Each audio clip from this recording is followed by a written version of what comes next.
Okay, this card is totally busted. Like, you know, you just can pay 6 and all your creatures become 6/6s and the game ends. So, I mean, you know, they can kill it. The turn you play it, it can still very easily waterbed in like 3 or 4 and have a good attack. But then if you untap with it, the game's over. You know, you can light splash white if you end up blue something else. Obviously, it's blue-blue, so you're not splashing it, but you can play like blue-black and get 1 white source in your deck. This is a 2 rare pack. Saka, I think, is solid. Like, obviously, if you're blue-red, you're happy to have this card, but I actually think it's kind of underwhelming. Like, you are going down a card, the double rummage, like a lot of times you don't even have 2 cards that you really want to discard or anything, and then it grows slowly. You're not usually casting more than 1 spell a turn. So, like, of course I'm going to play Saka if I'm blue-red, but I actually think this rare is kind of underwhelming. I think it looks better than it is. Cat Gator's great if you're mono-black or very heavy black. Xingqiang and Master Piandao are both good too. We're just gonna take Katara. This card is busted, and like the white part can be a splash. This Magic Online error thing is pretty annoying. Does anybody know how to get the picture to go away when it does this? Like, I can't even see the card underneath it. I'm gonna have to mess with it. All right, well that worked. It's been doing that a decent amount lately. Okay, so we want to go blue-white, but mostly we want to go blue. And I mean, look, I'm not forcing my first pick. If the other cards are way better, then I'll go into different colors. But let's see. So I think Octopus Form and Waterbending Lesson are both solid. You don't want like a ton of them, but they're cards I'm happy to have 1 to 2 of. I don't really like Haiku. It's okay. Like, if you can lower the mana cost of it, you can play it. The white cards are not impressive. The best cards in this pack, I think, are probably like Mai and Deadly Precision. So I think I'll probably take one of those. I know, like, you want to follow Blue Busted Wear with a blue card, but these cards are too much better than Lesson and Form. I think I'm just going to take Deadly Precision. It's a really good removal. There's lots of, like, cheap stuff to sack and everything. If not, I think Mai would have been a reasonable pick. I don't think you want to take those blue commons. They're fine, happy to play them, but they're just a lot less good than Mai and Deadly Precision. Okay, I think this is a pretty easy Knowledge Seeker. This card is fantastic. It's hard to get 2 drops that are just good at any point in the game, that 2 for 1 the opponent. I mean, this card for 2 mana is honestly kind of ridiculous. Like, you know, when you talk about how good a Magic card is, you have to adjust for the casting cost. So, of course, this isn't like dominating the game the way 5 and 6 mana Mythics do or whatever. But from turn 2, to just have a growing creature that has vigilance, so they can't attack into it and trade with it, or you get a clue, that 2 for 1s them. I mean, that's just a fantastic 2-drop. Hey, Dougie, I can't hear the echo, but if there is one, if you have any advice, I would love to reduce it. I'm going to try and look at the sound quality. Obviously, you know, not my area of expertise, but I will do everything I can to make it, you know, pleasant. Are other people out there hearing the echo as well, and do you have any advice on it? Hey Max, what's up? How you doing? You're not dying. Okay, so Messenger Hawk, a very solid blue common, nothing special. I could take Kyoshi here for white. Like, you know, if I do play blue-white, then Kyoshi is good. But, I mean, we don't know if we're going to go white yet or not. And, I mean, Messenger Hawk is just a very solid card. And Kyoshi's solid, but it's not, like, that good. I think Messenger Hawk makes more sense. Similarly, I mean, this first-time flyer is just a very solid card. It's nothing special, but you'll almost always be able to have 1 lesson in your graveyard, and it's just 2-mana, 2/3 flyer then, which is a good card.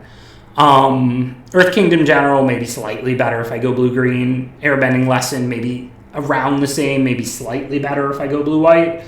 But since we're blue and we don't have a second color, I'm going to stick with the blue card. Yeah, Airbending Lesson is nice. I like Airbending Lesson. If I was 100% going to play blue-white, which I might, I have Katara, but, you know, I can make sure to pick up, you know, a few free white sources and splash Katara. At this point, it seems like I'm seeing enough blue. I don't want to say blue is wide open. I second-picked the Deadly Precision. I think the 3rd pick was the Knowledge Seeker, 4th pick Messenger Hawk. So I'm probably seeing some blue. Enough blue that I'm going to play blue after first picking Katara. Yeah, it might just be from the room being echoey. I don't really have anything on making sound. If you have any advice on anything I can do, you know, even if it's for next time, I'll try and do that because I am planning to stream again. So here, this rare is some sort of fancy rare where people are going to try and go off-grid and constructed. You should never play this in limited. Cat Owl is playable, but pretty bad. True Ancestry is pretty good, and I think I just saw an Earth Kingdom General. And green is easy to splash in. So I could certainly play blue-green and light splash white. So I think True Ancestry makes a lot of sense there. So now there's like Boomy here and Razor Rings. I mean, Boomy is good in blue-green. Blue-green is a deck that sees extra cards, plays lessons. If I was blue-white, I would always play Razor Rings. Razor Rings is very solid removal. Well, I do have a dedicated mic. I have the Yeti mic. So I don't know if there's any mic settings or anything I can do. But it is a big open room. I'm not sure if I can do anything about that or not. I think actually, though, I haven't seen pretty much any white, and it does feel like I'm seeing green. So I'm going to take Boomy and kind of lean towards blue-green. But at this point, this is one of the different ways that drafts can go. There's a few distinct ways. This is one where I would say I have one color, I'm 100% to play blue, and I can pretty much play blue anything. Obviously, I haven't seen any red, but if I opened a broken red rare, I can still drop my green or black and play blue-red. So now there's Deadly Precision, which is a really good removal spell. It really shouldn't be coming this late. But I haven't seen many black cards. It's kind of weird. And then there's Meditation Pools, which I would happily play. But, like, you don't want a lot of these lands or anything. So with how good Deadly Precision is, and I'm going to take it in case I go blue-black. But it is a little bit of a loss to not get the blue-green sack land. Is there a way to turn that off, Michael? That could easily be the issue. So again, like, you know, to see the Union Archers, the Wall-Top Sentries, the Cruelty, like, these are all pretty solid cards. I think the Archers is the best of them, although I haven't seen any red yet, but it's the one that I would miss the most, so I'm going to take it.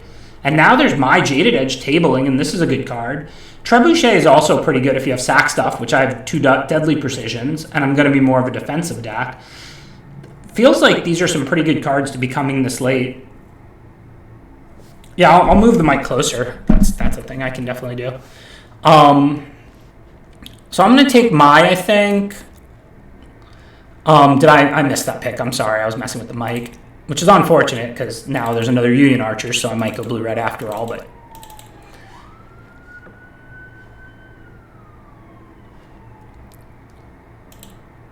Let me see if I can... I'm in Streamlabs. Where's the active mic? Like, where would I find the setting you're talking about? I want it to sound good. It's, like, important.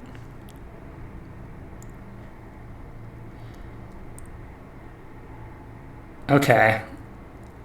Should only be picking up one thing, which I have an idea.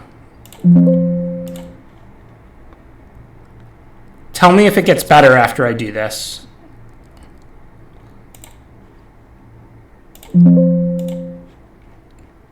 Okay, tell me if it's better now or not. I don't know if that will make a difference. I removed some of the old setting stuff. Okay, so let's see. Lightning Strike for blue-red. And red actually does seem like the open color. Cool, I'm glad we solved the sound issue. Thanks for bearing with me. I appreciate that. So red actually does seem like the open color. I don't love Lightning Strike. It's solid. Obviously, I'm going to play it. It is better, I think, than Forecasting Fortune Teller. I'm not committed to anything besides blue, though, so it's a tough pick. But I don't know. Red seems to be what's coming, so I think the strike makes sense. Hey, Tai Chi is good. Standstill hits me in the nostalgia from playing Psychotog Standstill and stuff. But I think, like, this is a card I'd probably play. Like, anytime you're ahead, you play this, and then they have to break it. So if you ever are ahead on board at any point, this is a pretty busted card. But Tai Chi is also just an excellent card. Tai Li Chi blocker here, and less situational. So I think Tai Li makes more sense than Standstill. I haven't had Standstill in this current limited format. Blue is not the aggro deck. You're not going to be ahead all the time, but if you can ever get ahead, it's pretty good. They're going to have to break it. But whenever you're behind, it does nothing. So seems like that would be the pick. Spirit Water Revival. I mean, this card is interesting. I mean, Waterbed in 6 is a lot, but it's not that much. If you can ever afford to do it, you just draw 7. Like, that's pretty incredible. I don't know if this card is great, but I think it's probably better than like Uncle Iroh. Foggy Swamp Spirit Keeper is the best card that we could potentially use, but I've been moving away from black and towards red. Although we're still pretty even in our black stuff and our red stuff. So I don't know. This feels close. I think it's either the Spirit Water Revival or the Foggy Swamp Spirit Keeper. We did get the Deadly Precisions late, but then we got these Yuyan Archers with like 3 cards left in the back. So I think red is probably more open than black in this table. All right, so we're going to probably Light Splash Katara, which means we need to pick up a fixer where we can. So it's important to get this one Aang's Journey. Just one of these, it's colorless to cast, so you can basically view it as a blue, red, and white source as like a tri-land. So like you still want to pick up a dual or 2, but that's really all you need in order to have solid mana. Okay, so Abandoned Attachments. I think this card is like way more fancy than good. Once in a while you can get it going and win, but if you've already hit 4 times, how many more times are you hitting to draw cards? Like, I know it wins the game in a stalemate, but I just don't think winning games in stalemates is what makes cards good. You want cards that help you catch up and, work in close games, and I just think that card is not very good. Earthbender's Ascension, on the other hand, I love. This card is busted. The fact that you get a land and a 2/2, and then, you play lands, so that's really easy to turn on. That card is excellent. Here, we're going to take the blue-white duel. We're doing a very light white splash for Katara. We've got Aang's Journey. Now we've got the dual land, so now we can do our splash, and we don't have to worry about it. War Balloon is a very good, aggro card. We'll still probably play it in blue-red, though I would say it's unexciting. Platypus Bear is a pretty unexciting 2-drop. I don't really like this card, even if you're heavy lessons. But, if you need a 2-drop in your heavy lessons, you can play it. But I don't think we need a 2-drop, right? We have Knowledge Seeker, First Time Flyer, 2 Yuya Archers here, Yuyan. So, we have plenty of 2s. So I don't think we're going to need that card. I don't think we're going to play any of these cards. These cards don't matter. So... oh, well, the Haiku and the blue-red land are both cards we could play. Probably playing 2 of these will make sense if we're going to do 3 colors, so grab that. Wow, just nobody's playing blue-black in this pod. So if we do open a black broken rare, we could go back to black. So let's have that in the back of our mind. Has anybody made Shrines work? I've tried to draft it a couple times, and my decks have just been horrible. I feel like, it's like a trick. I just don't think, even if you get the Shrines and the fixing and good removal, it just feels like the deck doesn't really work. I don't know. Just feels like a miss to me. Has anybody had any success with Shrines in competitive drafts?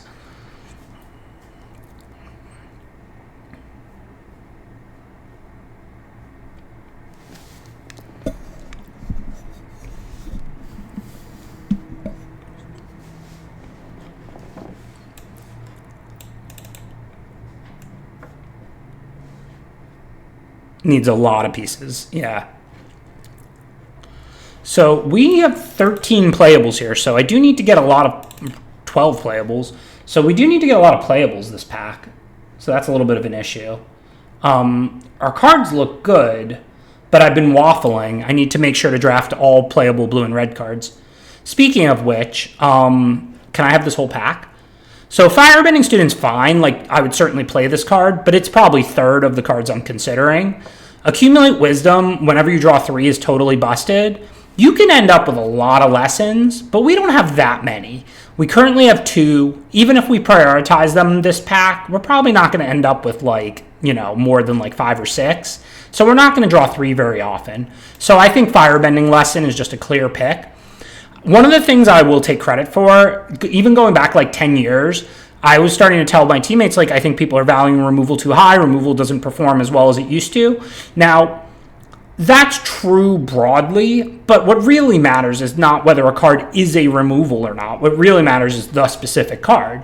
Firebending Lesson is one of the best common removal spells we've ever had, because 1 mana to deal 2 is super efficient. It's going to kill 2 and 3 drops. But then the problem with the deal 2 type removal is that they're often ineffective in the late game. In the late game, This is 5 mana, deal 5, which means it kills their big creatures. So this is seriously like, trade up a mana or two in the early game and be super efficient. And then it doesn't have the drawback of being dead in the late game. It's just awesome in the late game and kills their big stuff. And it does all of that while being a lesson and fueling your lesson synergies. So, whereas I think, good, you want a few removal in every deck, and like good removal, of course, is still solid. Firebending Lesson is a removal spell that you should be taking like way above and beyond something like, what is it called? Sold Out, like 4 mana, exile a creature. That card's fine. I'm not going to have it in my sideboard. It's going to make my deck every time. But sometimes I'm just going to take like a good uncurved creature over 4 mana, exile a creature. Removal is just not king like it used to be. Firebending Lesson is king because it's just so good. It's efficient early, effective late, just a great card all around. Okay, so Accumulate Wisdom now. It's only over Waterbending Lesson, so I think that's probably a no-brainer. Pretty weak pack. Another Knowledge Seeker. That's not a weak card. As I ranted when we got this in pack 1, I love this 2-drop. I think it's one of the best 2-drops in the set. Tax and blocks, 2-for-1's the opponent, grows, just always effective. So now we have a little bit of a pick. I think Waterbending Lesson, Zuku, and Haiku are all playable, and none of them are exciting. We have a pretty low curve, so I don't think we'll be behind. So I think Zuku could afford to attack. We won't have to block with it that much. I do want the lessons, though. Now that I have Accumulate Wisdom, every lesson helps give me a chance to draw 3. So I think I'm going to take the Waterbending just to kind of fuel the lesson synergy. I might table that other Accumulated Wisdom. You never know. Hey, blue-red splash white, and that's the blue-red-white rare. This card's pretty good. I mean, we're not allies. We have a couple, but like every time we cast a spell, we get a 1/1. That's pretty busted. Sometimes you just get lucky, right? We're doing a light white splash in our blue-red deck for Katara here, and now we've also got Sokka. I think the Divination is solid. I don't think it's great, but I think it's solid. So now we got to decide between First Time Flyer and Waterbending Lesson. Definitely both of these would make my deck. We have a lot of 2-drops, and we do have the Accumulate Wisdom, so I think we're going to do the Waterbending Lesson. I don't want to have too much card drawing, but I think we can afford a second copy. Again, now Abandon Attachments and Aang's Journey. We are doing the white splash, so Aang's Journey is good for us, but Abandon Attachments is probably just better, and it helps smooth out draws and stuff too anyway. So I think we probably take that. I mean, with a blue-red duel, blue-white duel, and Aang's Journey, I'm not saying I will 100% play a second Aang's Journey if I get one, but I think it's less of a concern. This card, I think, is only, pretty much never good. I think the only way you would ever play this card is if you had, tons of instants and it was going to make 2 mana a turn very consistently. If it was actually going to make 2 mana a turn effectively that you were going to spend all the time, it would be good. But like most of these synergy cards, I think you need more than you probably realize. So this is 20, so we still need 3 more cards. Not that, we're going to have to play unplayables. I could always play 1 Sandbender Storm. Probably some card in here I could play. Not much, to be honest. I guess Fire Nation Raider's playable. Not great, but playable. What's up, Implode? I mean, we definitely can play 17 lands, because we can rummage away extra lands with Abandoned Attachments and Union Archers. But we really don't want to play 18 lands. I mean, we have cheap card drawing. This is just not a deck that needs 18 lands. This is a deck that you could get away with 16 lands if you had enough good cards you really wanted to play. Because Aang's Journey is a land, and attachments, and Archers, you can discard a spell if you have a land light hand. So, going to have to try and pick up a playable or two. Doesn't look like that's going to happen. So, the Haiku, we'll play that. I think it's mediocre, but it's playable and it's a lesson. So, 21. So I'm going to have to stick in 2 more cards. So I guess Fire Nation Raider and, I don't know, Energy Bending? Nah, that's terrible. We don't need to fix that bad. We have fine lands. We're only doing Light Splash for 2 late game cards, and we have 2 duels and a tri-search here. Can play Disciple. It's pretty bad. I could play the 1 Platypus Bear. I don't like it, but do we do anything with our graveyard? Not much, right? Helps us get to 3 lessons for our 1 Accumulate Wisdom. That's pretty bad.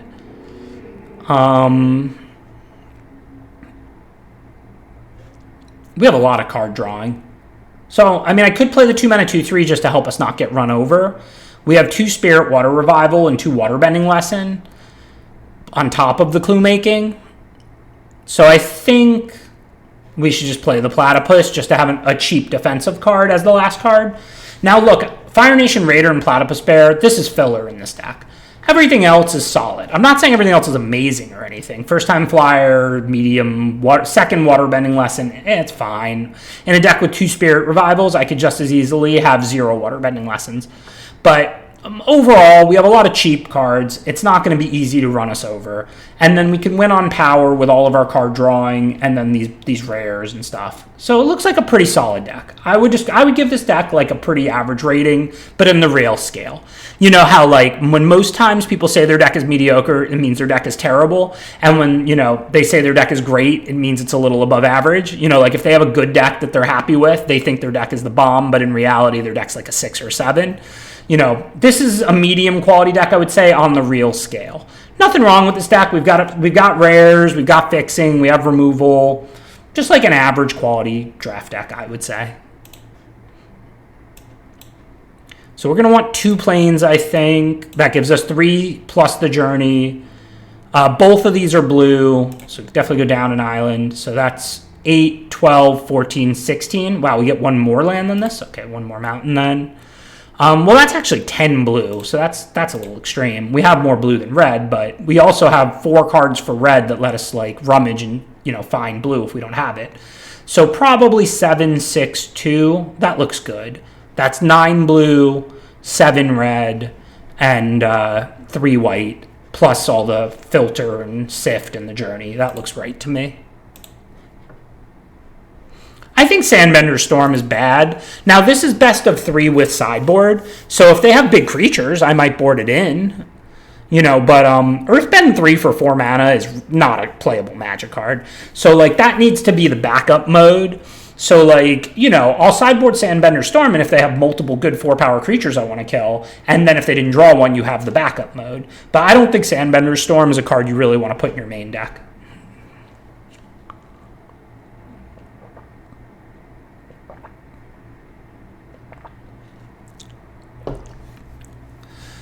All right, let's get it going.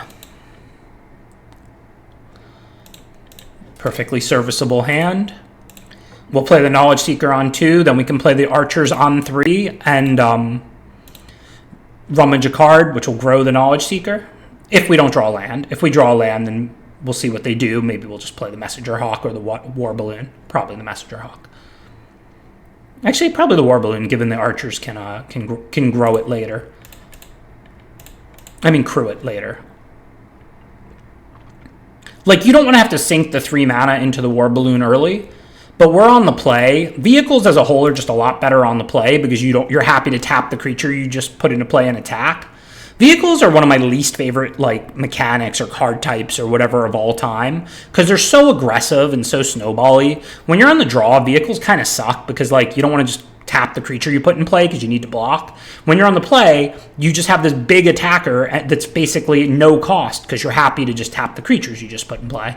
So I'm very not a fan of vehicles. That said, we're on the play and I want to use 3 mana. So I think we're just going to attack with Knowledge Seeker. If they want to trade, it's not a bad trade for them, but I get my clue. And then I'm going to play War Balloon. And this is a pretty scary block for them. If I have the discard 1, draw 2 or something like that, I eat their creature and grow. So they, could block if they knew I had nothing, but I personally would be pretty scared to block.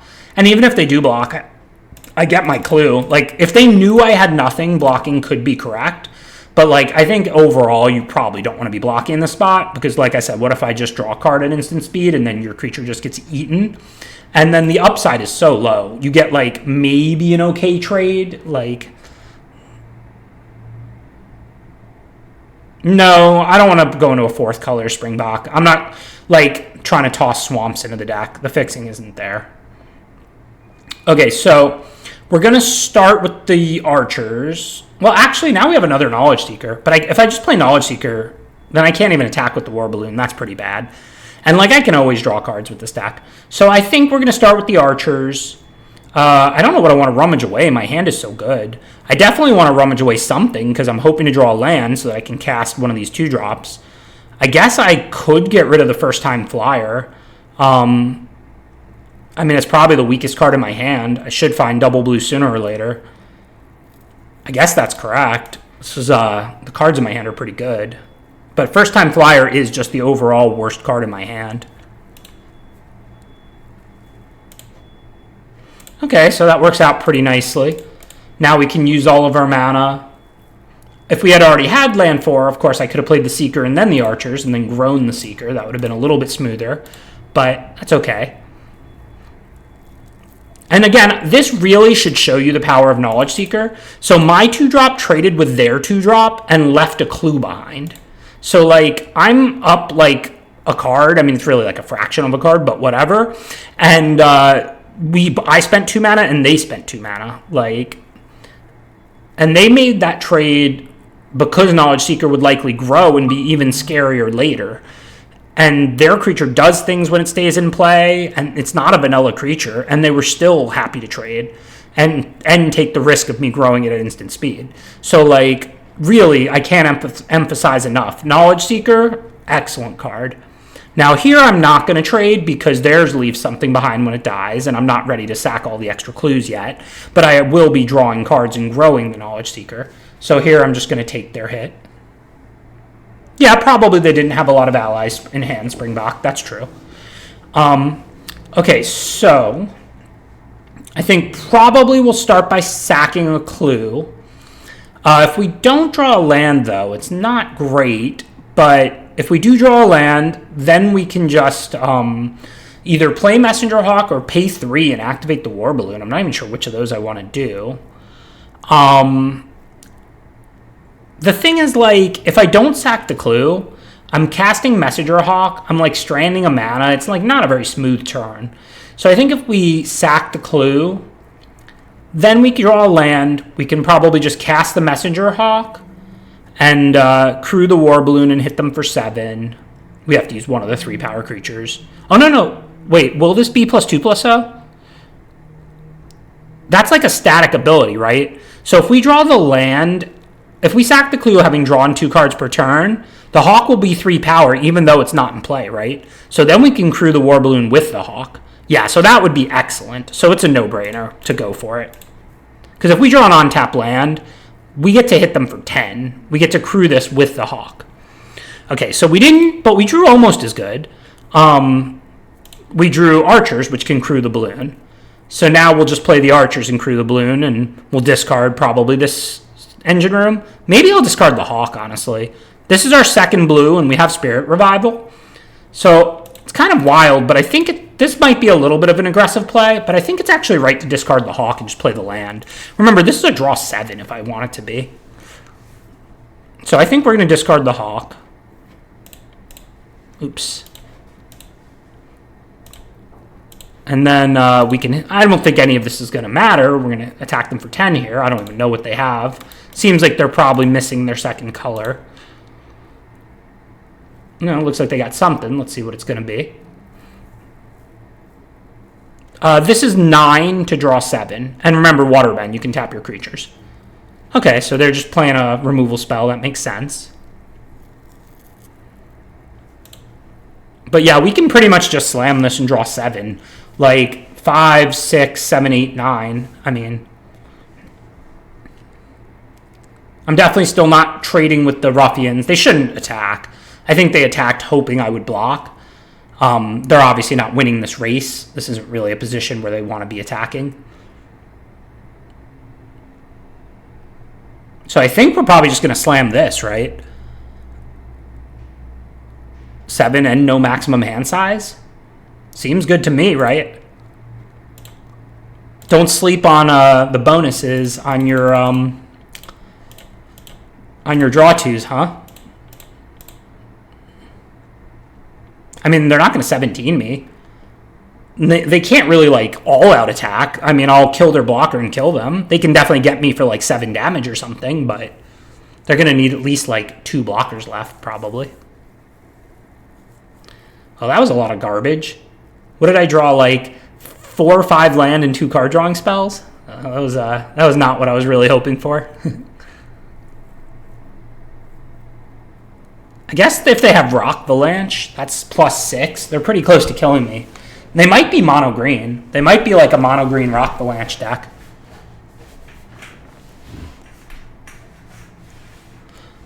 Yeah, cool Penguin. It should go either way. Like if you have a bunch of other resources, then you're going to play it as a draw 2. But I agree, Waterbend 6 is surprisingly achievable because, I mean, you can tap creatures, you can tap clue tokens. It's not that hard to do. But you don't want to be greedy. Like, you know, like if you have a bunch of other stuff to do, then just draw 2.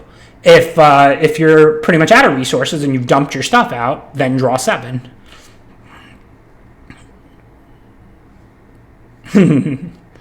Greed is good. That used to be one of my catchphrases in here. No, I mean, look, error on the slightly greedy side, but obviously the goal is to get it right. So no Rock Avalanche, so they just hit us for 4. And now, like, our stuff in play is not incredible, but, like, we have all this card drawing. We can if we have to 2-for-1 ourselves trading with them, no big deal. We're up 1,000,000 cards, and we're going to draw 1,000,000 more. So, feel pretty good. Okay, so what should we play? Should we play the draw 3 or draw 2? If we killed this 4/4, we could attack, but I don't have that many ways to do that. My removal isn't great. I think I probably would rather just draw 2 and prepare to block.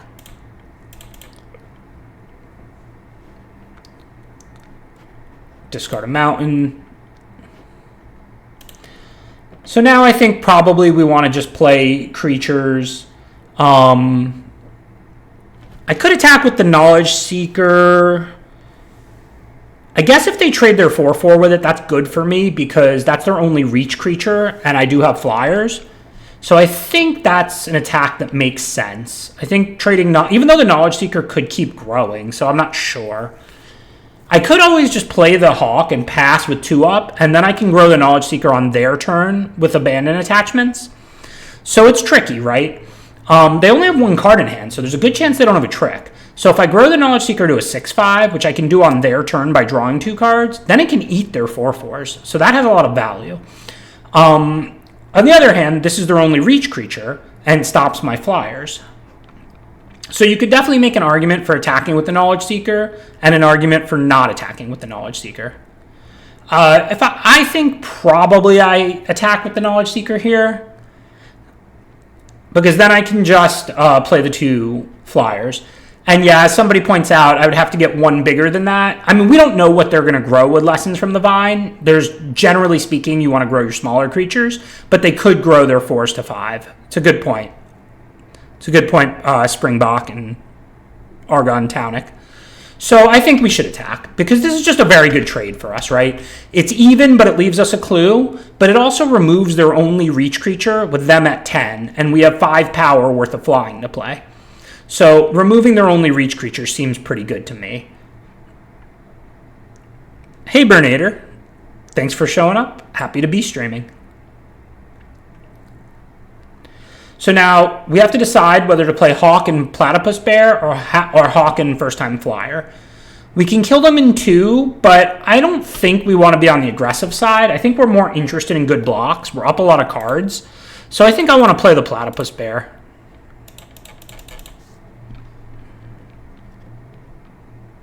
I like this set. A big part of why I decided to fire off this stream was I've been enjoying Avatar Limited. It's the first set in probably a year that I think is a good limited set.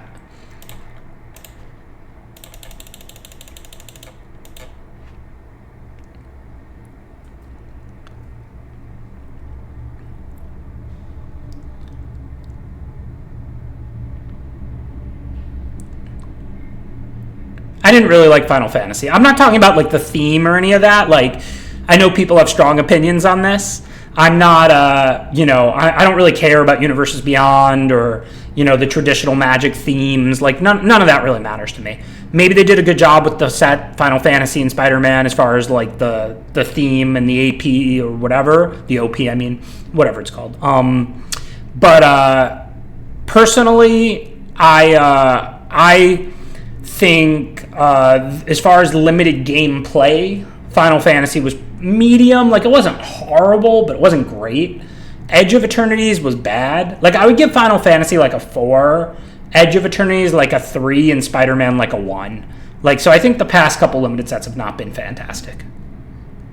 Yeah, Spider-Man was awful. But this set's fun. I'm not saying it's like all-time great, but there's a lot of sift, a lot of synergy.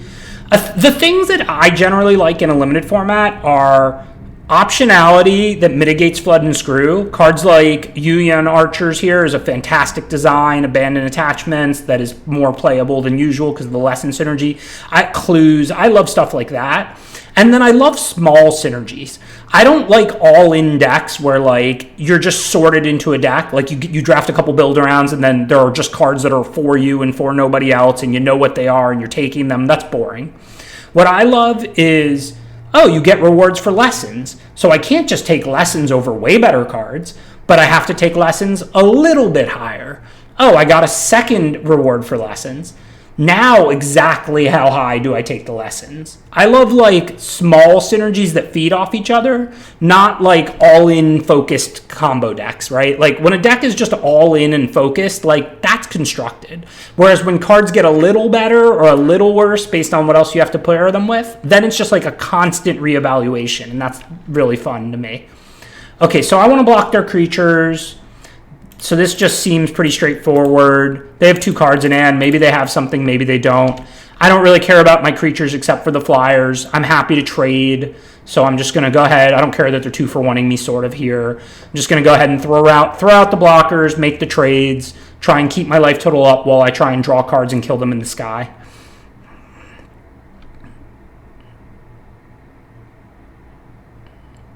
Yeah, pick 2 was nonsense. That was bad, I agree. This set being so small was bad. Also, just the mechanics were bad. Like, it just really, like, that set just missed on all cylinders, in my opinion. It reminds me of the first one I remember recently, the Lord of the Rings set. I like Lord of the Rings. I like Spider-Man. I've got no problem with any of that. The sets just weren't good. Like, they just weren't fun limited formats. Okay, so we want to play this first so that then when we play our non-creature spells, we can draw cards. We've got 8 mana, so seems like we're going to want to do this, first time flyer, and attachments. The only question, though, is if I attachments on their turn, then this will be 1 bigger. If I attachments now, they'll take 2 more damage. So which of those do we want to do? Seems like we probably want to deal them more damage. I don't really need this to be a 4/4. I'm going to chump block with the 1/1 ally, probably. Not looking to block with Sokka, right? So I think we want to go Sokka.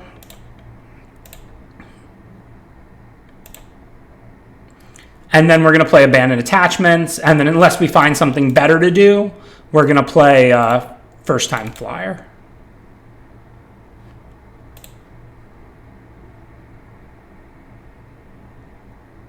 Oh, I should get into the Magic category. I didn't realize that, Socks. Good looking out. I don't know where I change that. Can I change that in Streamlabs or do I have to go to Twitch? Let's see.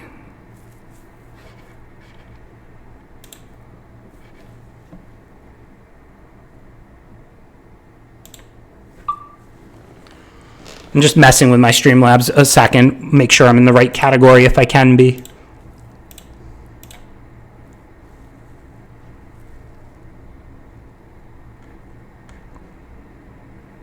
I'm not sure if I have the ability to change this or not.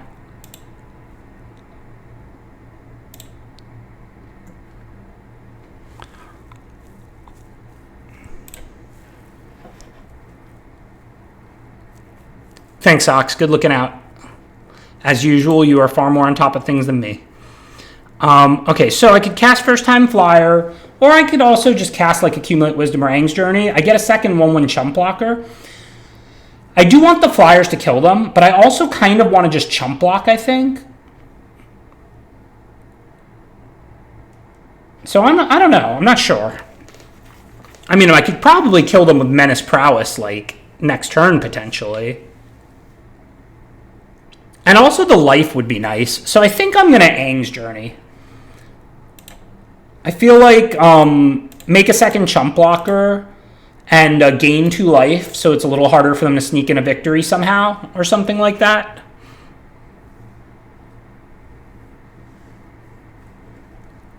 This might be a little bit too conservative, but I don't know. It's like the 2 life. Like I said, I'm always worried. What if they have like, you know, some sneaky good pump spell or something? I just want to make sure I don't die. Like, this is the kind of game where, like, I have so many more resources than them, right? Like, if they don't sneak in a victory, how am I going to lose? Like, even if they kill Sokka here, let's say I double chump and then they kill Sokka, I have draw 3, 2 clues in play, 2 lands that sack, right?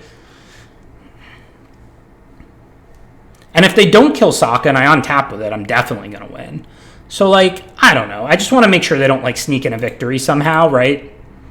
I don't think I need to chump both, do I? I mean, is there a trick that gives, like, trample in this format for green? Like, +3/+3 and trample? There isn't an instant pump for the number of forests or anything. Rock the Lanch is a sorcery.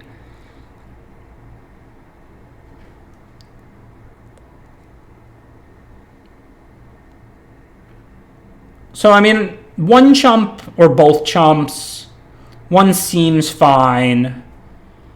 And then 3 in the air plus this. So I can probably kill them unless they play a lot of blockers. Oh, no, they have the food token too. Yeah, I'm just going to chump and keep myself alive. I'm not really worried about it. Like, if they kill Sokka, I've got all this card drawing. If they add to the board, like, they need 2 blockers. Like, I don't know. I don't really think this is a game I can lose unless they sneak in the damage somehow. All right, so let's start with the good, cheap card drawing, see what we get. Remember, every non-creature spell, I'm going to get a 1/1 now.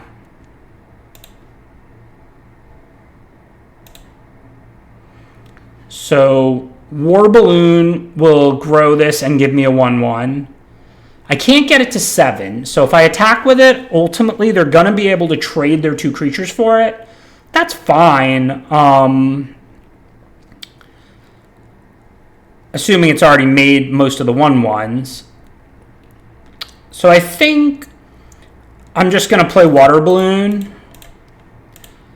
And then I'm going to let them trade both their creatures for Sokka if they want to.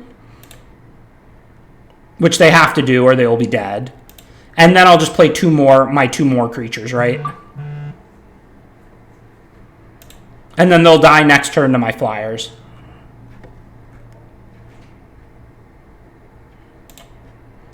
So as much as it's like slightly painful to trade off Sokka here, I think it's clearly a good play. Like, they have to lose both these. They go to 6. And then I just play both of these. And then next turn I have the War Balloon, I have the Messenger Hawk, and the First Time Flyer. Seems solid to me. They have this food token. I haven't really accounted for that in my I have lethal, I don't have lethals. But again, like, this draws 3 more cards, 2 clues in play. I have another one of that draw 7. I think it shuffles in your graveyard and everything, right? Yeah, so, like, I'm not going to deck. I can just play the second Spirit Water Revival and shuffle everything back in. So, like, the forever grindy game really favors me. I don't want any accidental victories. I would rather them blow me out by, like, having a pump spell and killing both my blockers. I just don't want them to sneak in lethal, because I'm not going to lose if this game goes forever. The 2/3 milled it. You're right, it did. So I can't rely on that. So now they have no cards in hand. So they're at 6 or 9, depending on whether they tap the forest. I've got 9 in the air, so now they're just dead. Not saying they shouldn't have played that card, like they weren't going to, get me on the bluff. I was just going to chump with the 1/1s. But, so now they're just dead. They don't have any reach. They can only go to 9. I've got, if I sack a clue, 3, 5, 9 in the air. So I'm just going to not lose the First Time Flyer or War Balloon, and then they're dead. Sure. Chump with 1/1.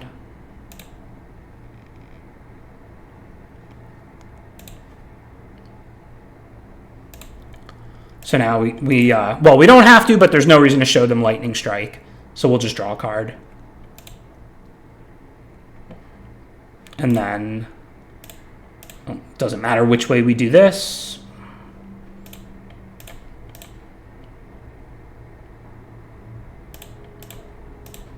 This doesn't have reach. This doesn't have reach. 4, 6, 9 in the air.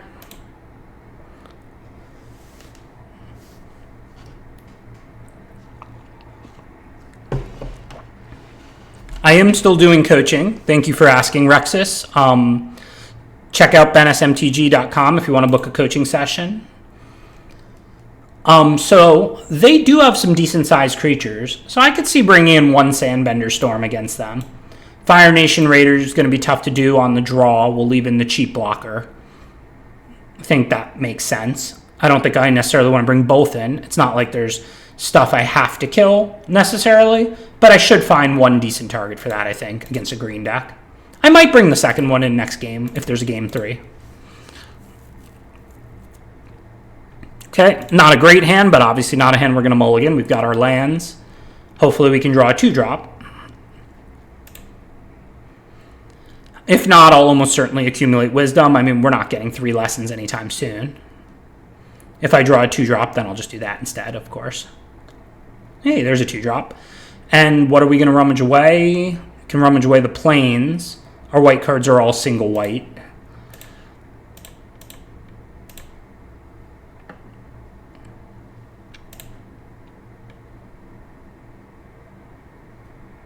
Yeah, and if the opponent's mono green, here's some. Even though we didn't see a Rock Avalanche, we should assume they have at least one, if not 2, of that card, because otherwise they'd probably play some cards of a second color.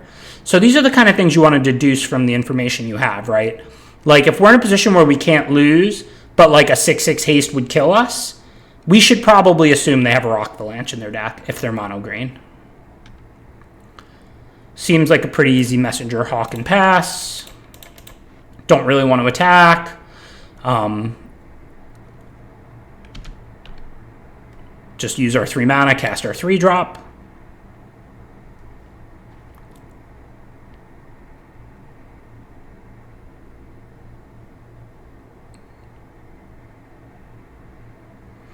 So this thing's annoying, because if I block it, they'll grow it.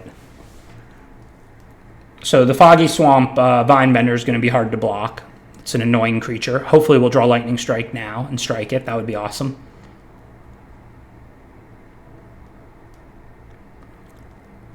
I think probably I'm going to abandon attachments unless I draw something that really changes that, because I do want the ability to draw the Lightning Strike if I do. Or, well, I guess that's the only deal through I have. But plus I want to trigger the Messenger Hawk anyway. I think for now I'll take the 3. I might end up making the same trade with the Archers later, so maybe I should make it now. But I feel like the Archers is also kind of stopping things. Okay, so now I'm going to sack my tap land. Not sack it like from in play. I mean discard it to abandon attachments. I definitely don't need a second sack land in play. I don't think I'm going to be having time to sack lands. I did draw the Lightning Strike I really wanted to draw, so that's kind of nice. I don't know how many allies they do or don't have. I don't think my 3/1 is going to do better than trade with their 1/1. So I think I'm just going to attack with both. And then I'm going to Lightning Strike their Foggy Swamp afterwards. They're definitely not going to block with that. They might block Heru on the Archers. They might take the 6. And then after combat, I'm going to Lightning Strike the Foggy Swamp and pass back to them. I guess I could have tried to leave the Archers back, block, and get them to activate and waste their mana. There would be value there. I'm just also worried they might have a trick or something and this creature might live. Because these 2 creatures really aren't going to beat me. They're just not that scary. But I have a pretty slow hand. So, like, I'm just kind of worried about, like, kind of passing and letting them potentially use a trick there. Like, if I leave my 2 up, they know I could have something. I don't think they're just going to go head first into a Lightning Strike.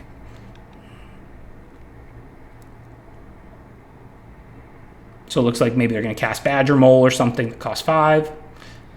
Yep. So this is still not going great.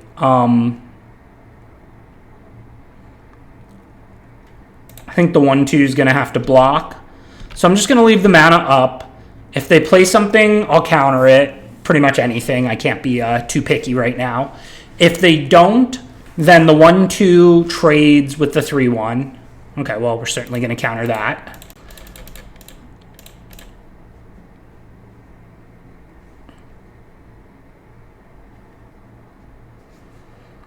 Hey, we milled a lesson, so now we can draw 3. I don't know if we're going to have enough time to use those cards to win, but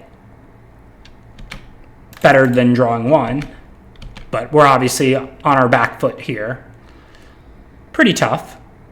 Hopefully they're out of stuff, and we can draw some good removal spell. That white one that, if we drew that here, that could work. Well, this card is very good when you're on the offensive. Right now, I would have a 3/3 and a 1/1. I could like double block the Badger Mole. I mean, it's not a very good use of the Broken Rare, but I would happily do it. Then I take 5 and go to 2. Yeah, I don't like Haiku very much. I don't think it's very good. My last couple cards were filler, so I'm playing one of it. So my choices are Accumulate Wisdom, and then I draw 3 cards, and then I have 4 mana to work with. Or play Katara, and then I can trade that for Badger Mole.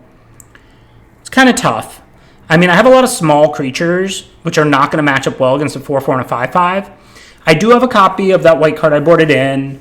If I draw 2 creatures in the 3 cards, then I can double block profitably, probably. I have drawn a lot of lands. Like, there's 3 in my graveyard in addition to the 8 in play and in my hand. So there's only, in half my deck, there's only like, 6 lands? Union Archers plus anything else would be alright, exactly. Or the 4 mana destroy a big creature would be alright. So this is a tough spot because I don't need Katara's late game value. I think I probably should just play Katara. It only strands 1 mana, and then if I double block the Badger Mole, if they don't have anything, I go to 2, but then the land loses trample, so if I have to chump it after that, it's okay.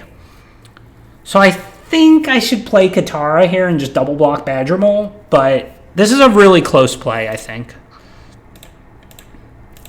I don't love it, I'll tell you that much. I probably should have left the 1 blue representing the octopus trick up. They didn't see that trick last game, and I don't even know if they saw the firebending lesson. I know it was in my hand at the end of the game. But whatever. I left up a red representing firebending lesson. Probably you're better off leaving up the 1 blue repping that trick. Probably they're not playing around anything now and not really afraid of either card. If the 2 cards in their hand are land or like a land and like a vanilla-ish creature, we're fine. But if they, are able to grow that forest, we're dead. If they have like a pump spell or removal spell, we're dead. We're at the point in a game of Magic where we're not really trying to play around anything. We're just hoping we can double block Badger Mole, draw 3 cards, and then claw our way out of this. And like I said, if the card in their hand is a forest and they draw a forest next turn, I think it's a winnable game. We definitely can't beat anything. Like if they have a trick or removal or like an Earthbend, we're just dead because they can Earthbend basically with haste and trample.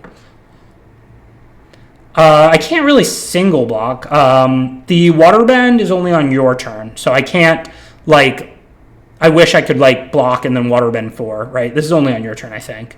Activate only during your turn. This card is incredible on offense. You can just tap, 6 mana and a clue and all your stuff is 7/7s, but it's not very good on defense. It's a very aggressive card.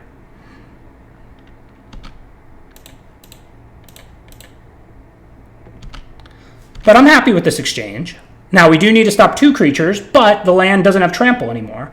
So if we have to chump it, it's not the end of the world. Well, now we're going to have to stop 3 creatures. That's going to be pretty hard.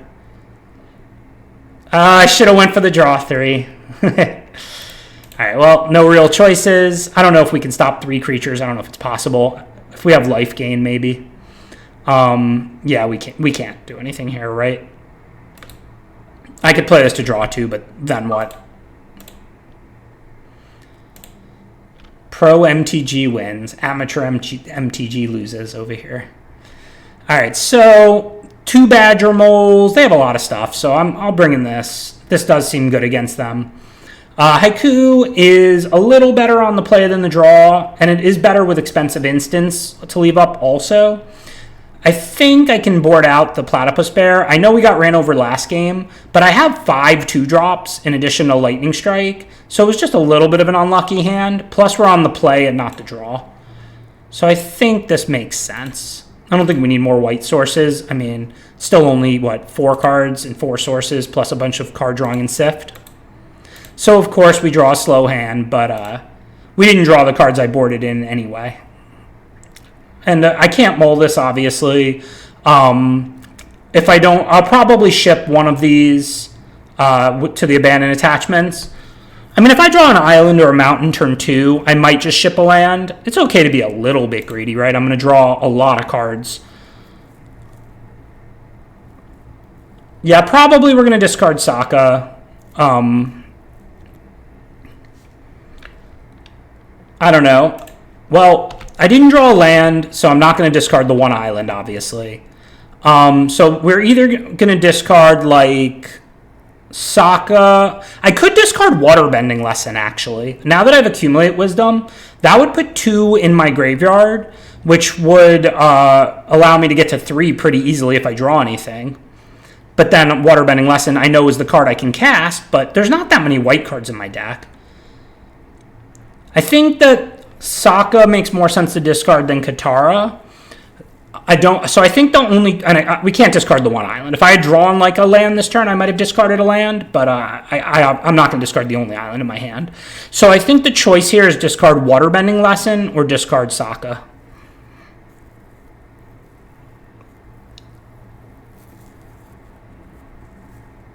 Kind of feel like discarding Waterbending Lesson.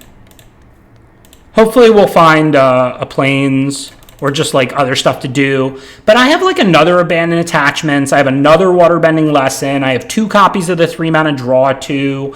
I've got 4 white sources. I feel like there's plenty of ways to draw cards in my deck.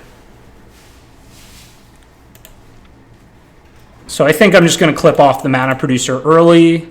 And that gives me 3 lessons, which means I can draw 3 end of their turn. So that's pretty awesome. This worked out. Discarding the Waterbending Lesson. Now I get to spend all my mana, draw the 3 cards. Hopefully we'll find some stuff to do. It's like we're playing Standard. I mean, not the best stuff to do right now, but, you know. Still haven't seen a white source, but we're almost halfway through my deck. I have another Draw 2. This turn, I think Knowledge Seeker, leave 2 up makes sense, because I'm just going to block and then I can sack the clue.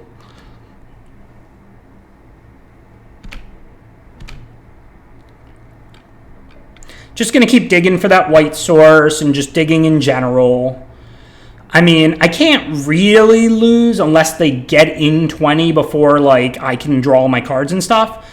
I mean, I guess all 4 white sources could be right on the bottom, but, you know, it's 4, not 1 or 2. And, you know, we're just going to keep drawing cards. And, like, I've got, like, 2 Yuyan Archers. I've got another Abandoned Attachments, another Waterbending Lesson. Like, my deck draws a lot of cards. Probably too much, to be honest. Probably be better if I could trade a card draw or 2 for a removal or 2. But I didn't have that option in the draft. So 4/4 haste, kind of scary. Never love when they have haste. With Earthbending does. And there's the Rock Avalanche that we knew they'd have. I am going to make this trade. I don't think I'm in a position to be growing Knowledge Seeker. I just want to dig for my white sources or my removal. And I have the 2 up right now to spend the mana on the clue immediately. Which is why I played the Knowledge Seeker over the Water Balloon. Water Balloon.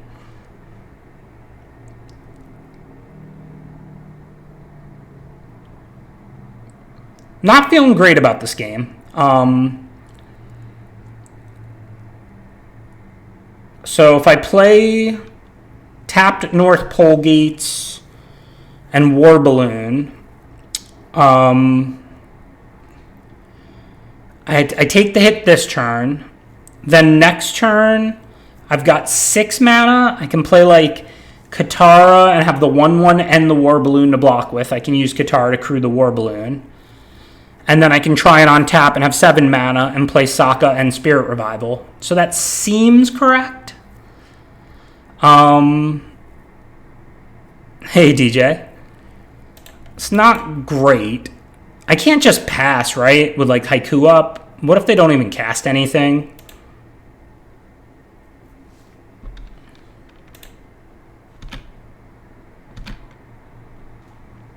Kinda ugly.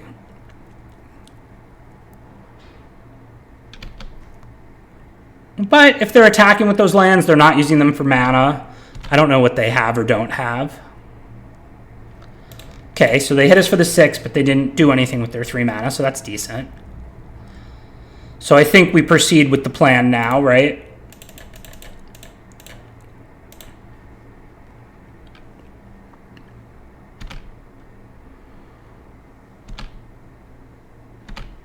I can crew the War Balloon with Katara. So then I can trade my War Balloon for their 4/4, so that's fine.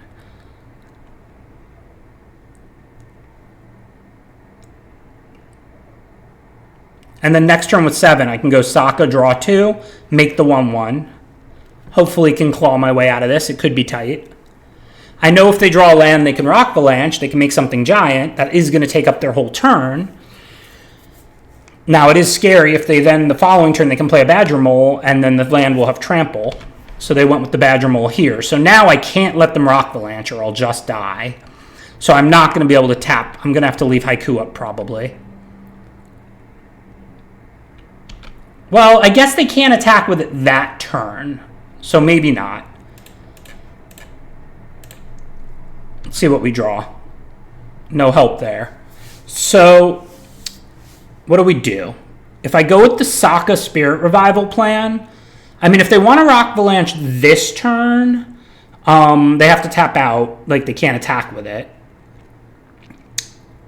So I guess this is my turn to drop shields, right?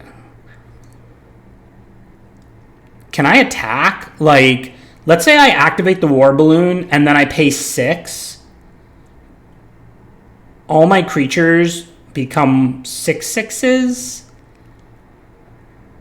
It's not quite enough. Like, I'm not even forcing a block. But next turn, I'll have more creatures. So they'll be pretty dead if they don't kill Katara. Now, they also could just kill me, but it's not going to be that easy, right?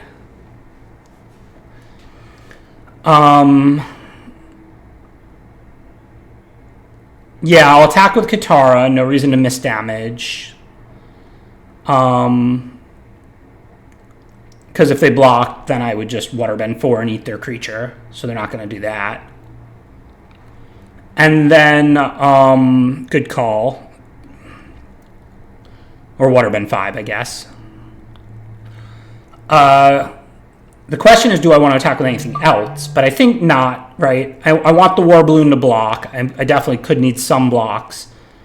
So I think we attack with just Katara. I mean, I guess I could send the 1/1, but their lands have Trample. I am making a 1/1 that can chump Badger Mole. So I guess I can attack them with my 2 creatures, probably. Sneak in a little damage, I think. I mean, I'm pretty happy if they lose Badger Mole because it's giving Trample to their lands. Obviously, it's not a great turn for me, but I don't think they'll block. Yeah, they didn't block. And if they did, I think I'd be okay with that because I can produce chump blockers.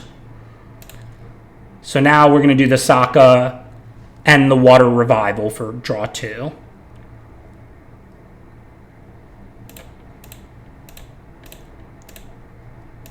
Which gives us a 1/1 chump blocker also.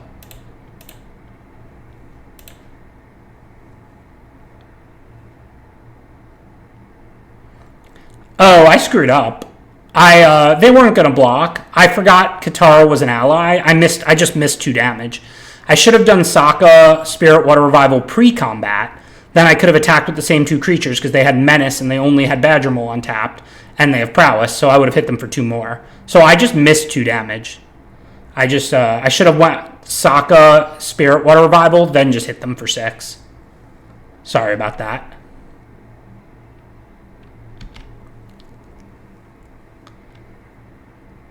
I forgot that Katara was an ally and it was going to have Menace.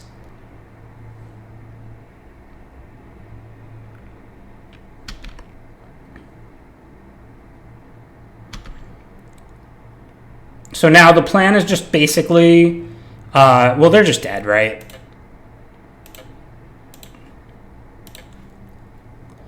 I can't just take all of it, obviously. But this can just block here, and like this can block here. And then I can just untap and kill them. Waterbend 8, kill them very easily. That's all right. The game's ending on my next turn, so we don't need that much time.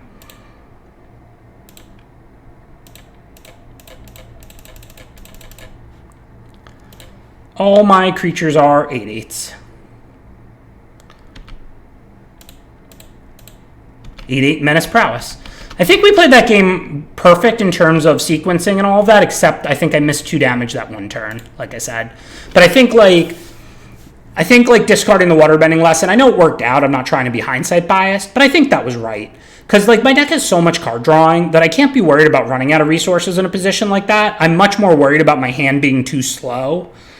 So I don't think I wanted to spend 4 to draw 3. I think discarding it so that I only needed 1 more lesson to trigger the Accumulate Wisdom draw 3, I think that was correct. And then Water Balloon, White Tapland into Katara. Yeah, before I start the next game, let me change the category. Just so more people can find it. We're going to get right into the next match in a second. I'm just going on Twitch and changing the category I'm streaming in, if I can. I don't really know how to do anything. Just draft.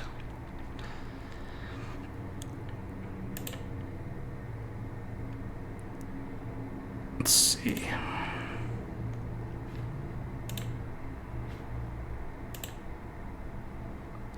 Where do I change the category of a current live stream?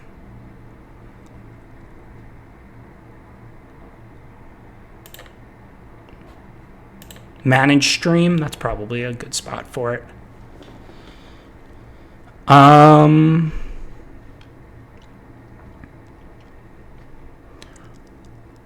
Edit stream info. Cool.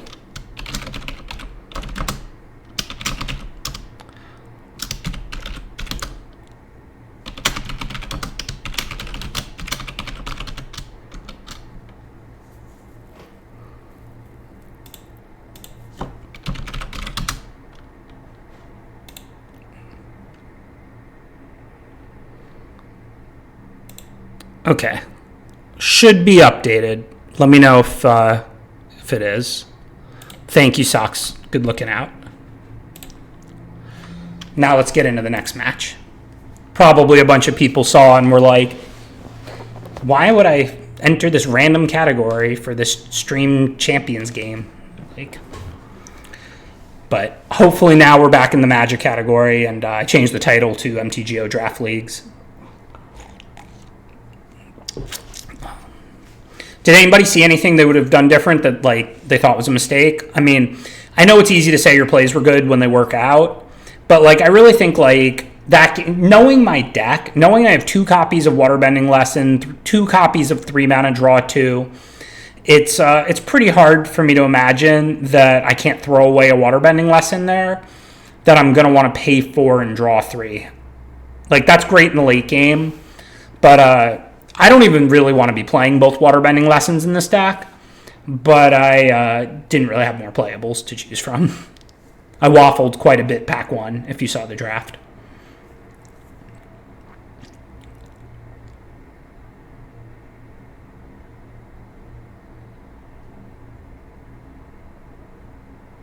Thanks, Burnator. Yeah, I think I changed it. You know, ABR is my least favorite draft set of all time.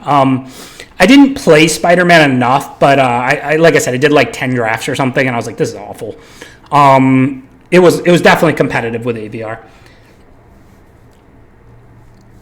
For worst of all time. Not the competition you want to be in.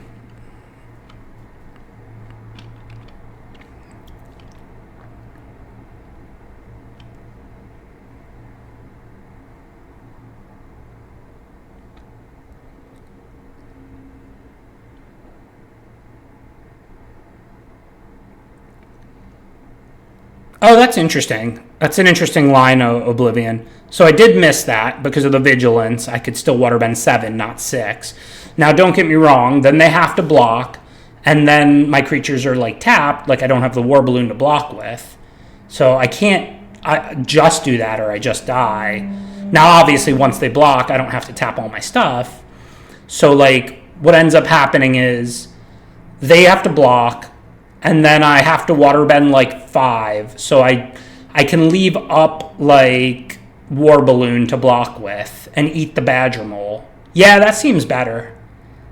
Yeah, I think that's a good line, Michael Oblivion. I think that probably is better. I missed that I couldn't like attack and waterbend with the Katara. Yeah, I think that's better. I should have done that.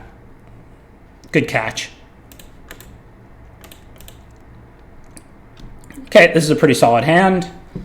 We'll start with our Knowledge Seeker, and then we'll get into our drawing cards, try and squeeze First Time Flyer into play. I don't know. People always like all-time rankings, but it's so hard to compare over so many years. Like, I know the sets I've liked recently, I liked Wilds of Eldraine a lot. I like the adventures and split card stuff. You have more resources, more options. I think that generally makes for better games. I didn't hate... Obviously, green was way too deep and good, but I liked the gameplay in like the desert set. I forget what it's called. The one with the outlaws. I thought the gameplay was pretty good. Green was wildly imbalanced. Like it was like twice as good as the next best color. But if, everyone knows that draft finds a balance, you just end up with 5 or 6 green players in every single pod. So I thought that was a cool format. So this is a little rough because I don't have land 3.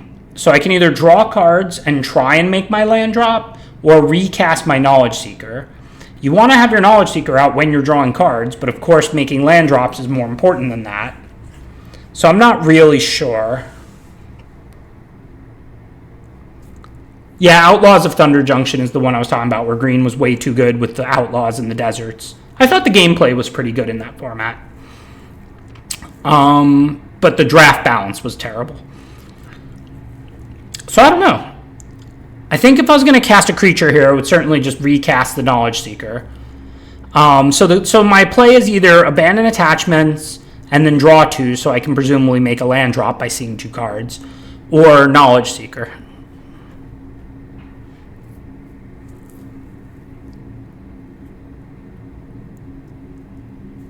I think I want to go for my land drops. Knowledge Seeker I can always grow later. I have so much card drawing. So I think I'm pretty on the defense of this game, I think, most likely. Against white-green and, with their airbend and then me not having a play this turn. So I think I'm going to discard Messenger Hawk. It could be Waterbending Lesson again. I don't know. I might want the 3 this time, though. Last time I had a lot of power, including another draw 3. This game, I think I'm more interested in throwing my bear and my war balloon at their creatures and then trying to draw 3 with Waterbend Lesson. I think I'm going to discard Messenger Hawk. I don't want to have to be drawing 2 on my turn over and over again in order to have this card be effective. And 1/2 flyer is not great. The card's good because, it hits hard and it leaves a clue behind, but... Okay, so now we're going to play 2 creatures. The question is just what.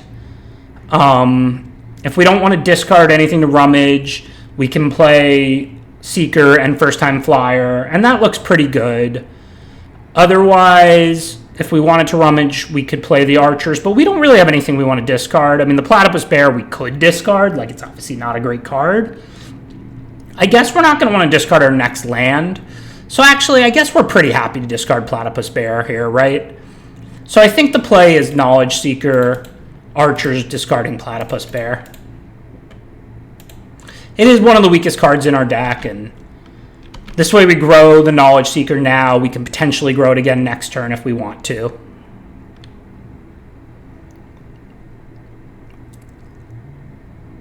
And I kind of do want to hit land drops.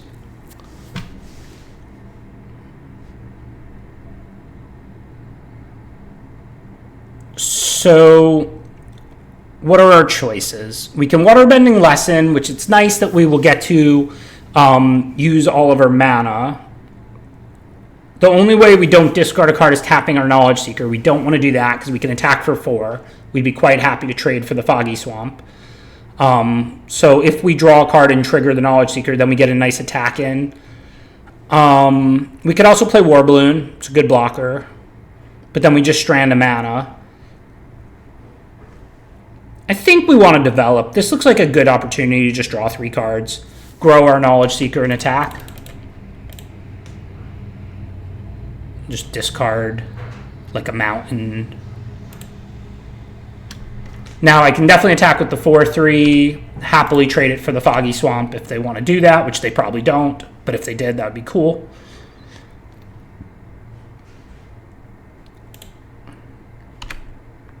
And now we have our lands. Next turn we can play an on-tap land, spend 6. We can War Balloon and First Time Flyer, or probably War Balloon and Union Archers. This way we can, well, I guess probably rummage away the land, but see what we draw. So I can't block it, or they'll just pump. I could double block, but then they don't even have to pump, so I think pretty clear take 5 for now.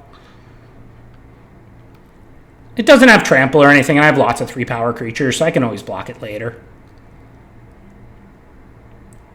All right, so now I do want to grow the Knowledge Seeker so that it can profitably attack. So I think we'll probably start with Archers. I don't think it's realistic for me to leave my mana up, so I'll probably just discard Haiku. I don't know about that. Maybe I could leave my mana up. It's actually kind of close and hard. I mean, I do have 5 mana. I could just discard the mountain.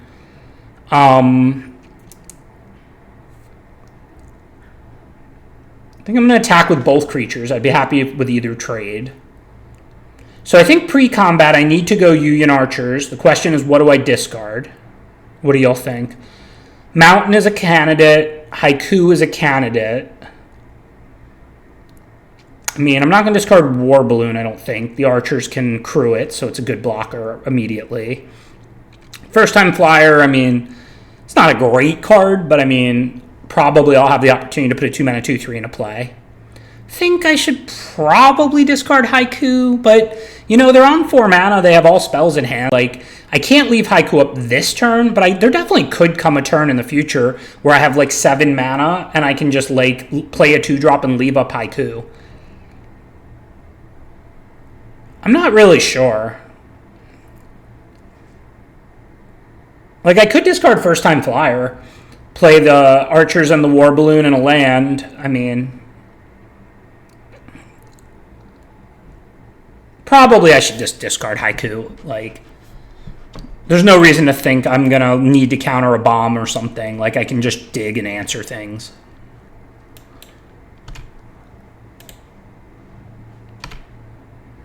All right, so I don't think that changes the plan. I think we attack with both creatures and play War Balloon.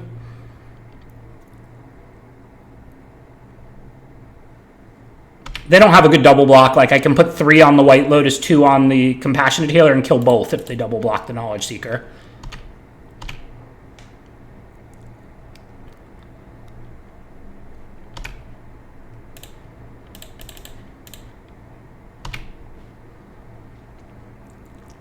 I mean, this is a race I'm winning pretty comfortably, I think.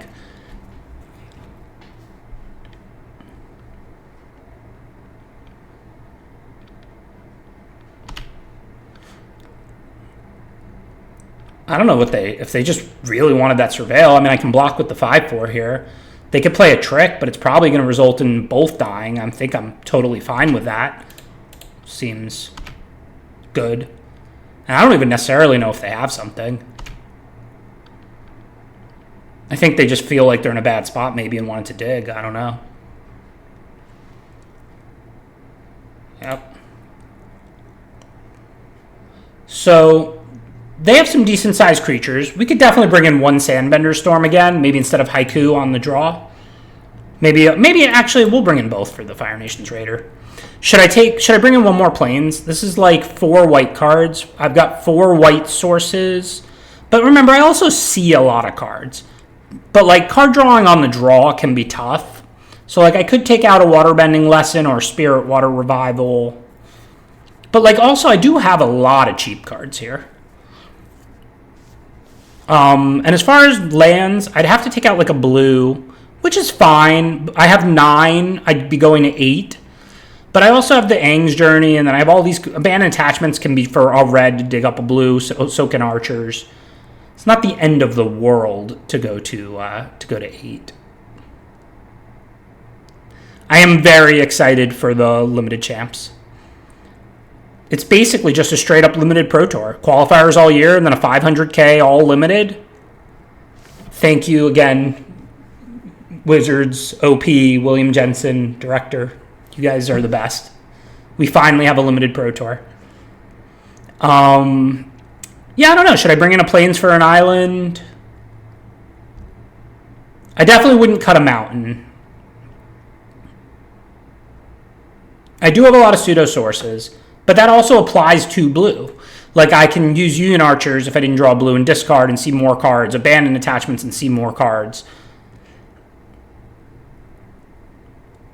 I think I can go to 8 blue, bring in 1 more white. I did board in 2 white cards, so it goes from a light splash to a heavy splash. Draft top 8 for PT Vegas, also good call, Fire Shoes. Yeah, it's an exciting year for limited.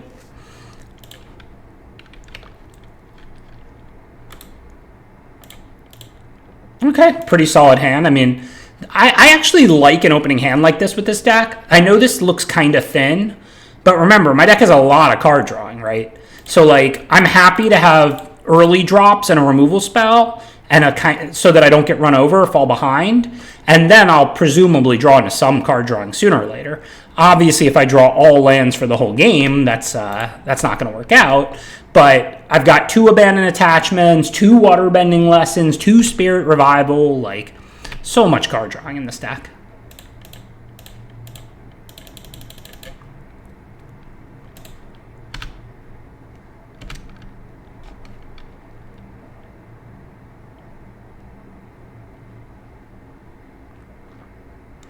So I'd much rather use 4 mana than 2.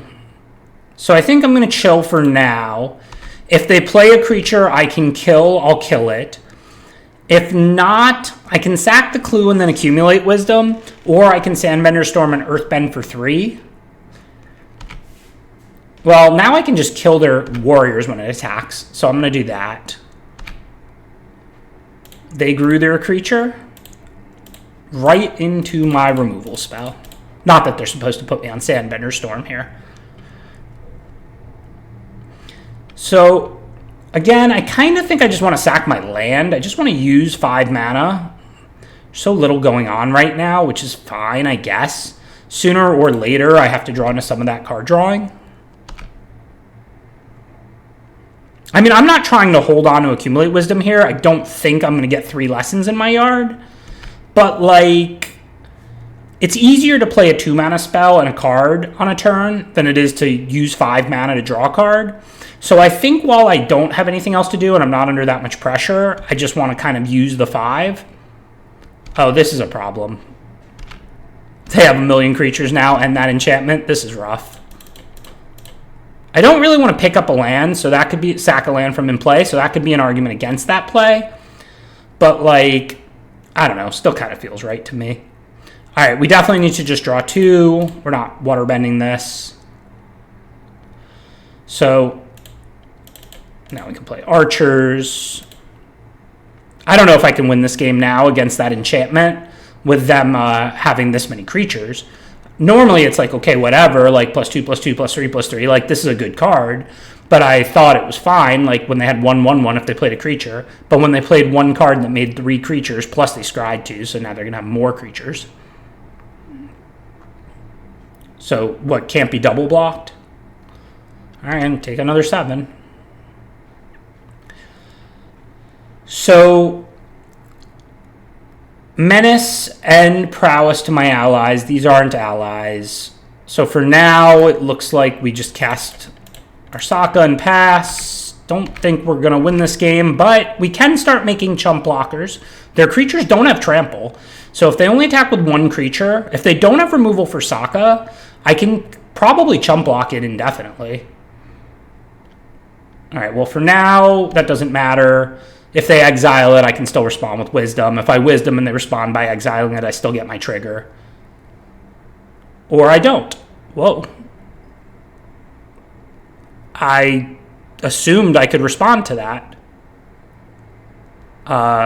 Okay, I screwed that up pretty bad. Just cost myself a chump blocker. I don't understand. Why can't I respond? Isn't it after the colon to exile the creature? It's 5 mana, sack this aura, colon, exile enchanted creature.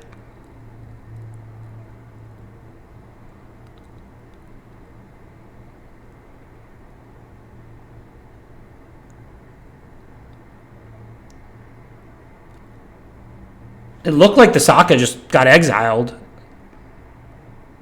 I don't know. From what, maybe I just misread the screen, but from what it looked like to me was the make a 1/1 was on the stack, and the Sokka was and the enchantment were in the yard. Maybe the Sokka wasn't in the yard, or maybe it was a little bit of a visual bug. I don't know. Yeah, I mean, I guess I screwed it up. I thought I'd be able to. I mean, you should be able to, I think, but.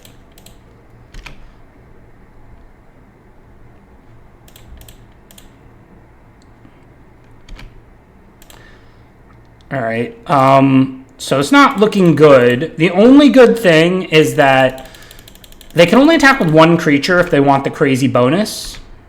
Now, I don't really have big creatures out anymore, so they probably will just attack with everything, and it's pretty bad for me. But then I can try and make some trades. Okay, well, that's going to end the game. So, like, it was looking bad, but not as bad as it looks just at a glance. Because if they only attack with one creature, I'm drawing all these extra cards, so I could chump block and draw cards. If they attack with everything, then I can make a couple of trades, and then this would be a lot less scary.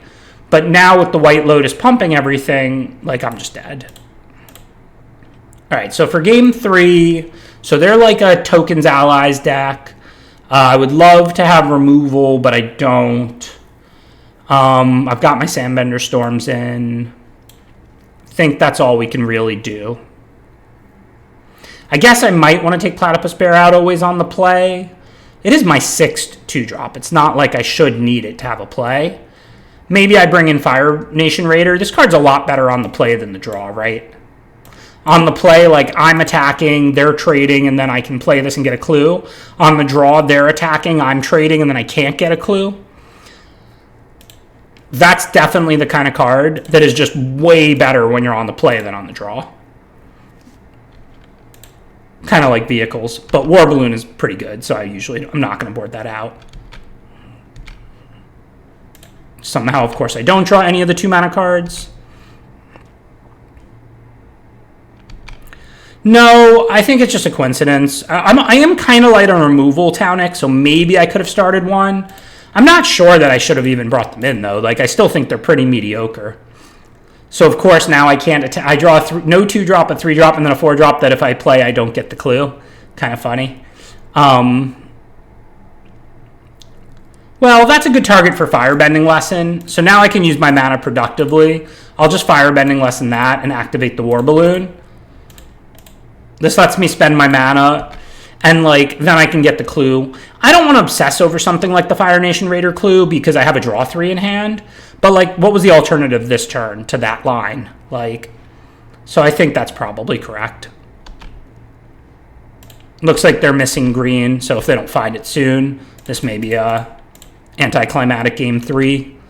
Kind of unfortunate. Okay, so they do have a green. So they're going to get going. And, oh, okay, so they were playing all their planes because of Gather the White Lotus. So now they've got 4 creatures, Team Avatar, but they're on their back foot. So this should be a good game. Okay. So I want to force trades. And it's not like they're going to kill me because it's not like all their creatures get team avatar, just one. So I'm definitely going to attack with both my creatures. So I think what I want to do first is play Waterbending Lesson. Then I can discard something and play Union Archers. But I mean, my line is not going to change, right? So I guess I attack first, don't give them any info. They probably have to trade 2 for the Raider. I know with the Avatar you don't want to be doing this, but like they would be dying so quickly.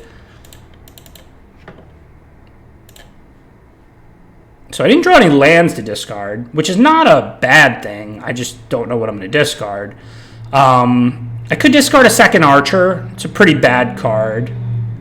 I could not play an Archer and pay the 2 here. Seems unlikely to be what I want to do. Because if I play Archers and attack and force trades, that's really good.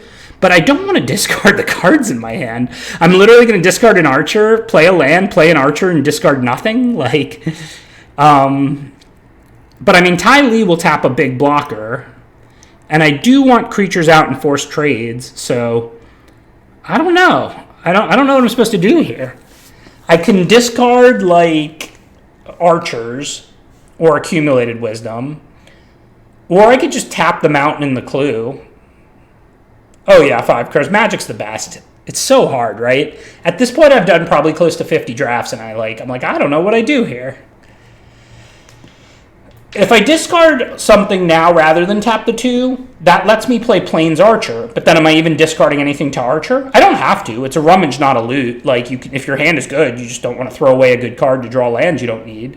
So I could definitely just discard Archer, play Archer, and not discard anything. That's definitely an option. Because remember, even if I'm not going to draw 3 off Accumulate Wisdom, it's still look at 3. So it's still going to give me a good card as opposed to, like, a lot better than if I just draw 1. I don't know. I guess I can discard an Archer and then just play the other Archer and discard nothing. That's probably right.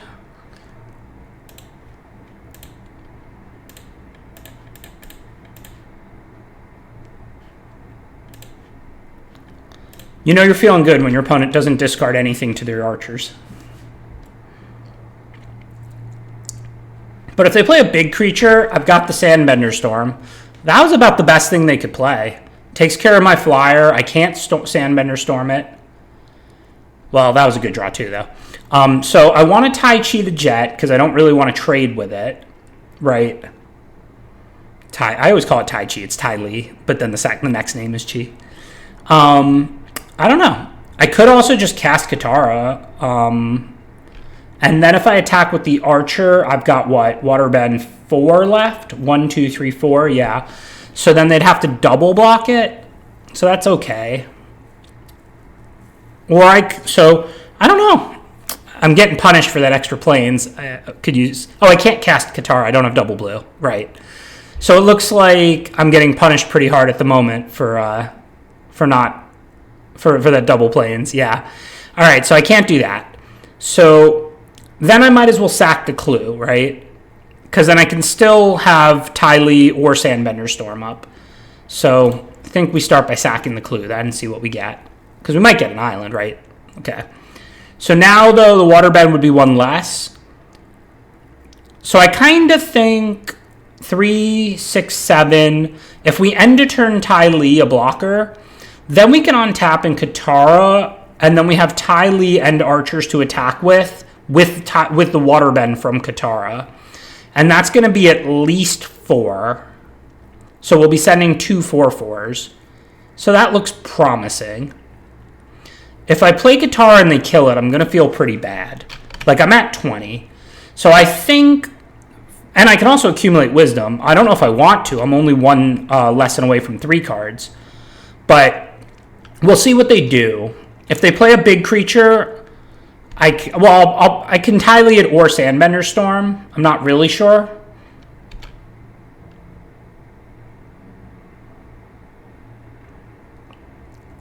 So what do I want to do? I could Ty Lee it now, which is a good target for Ty Lee. I could let them attack and then take a bunch, but then Ty Lee another blocker. I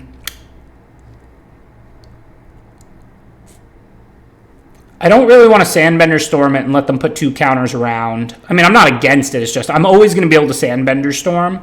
And the 3 points of haste might matter, but also I can just kill a creature on a later turn when they attack. Now, I could let them attack. I can take 8, but I'm not necessarily expecting to Ty Lee something better than Jet. It's a great target for Ty Lee.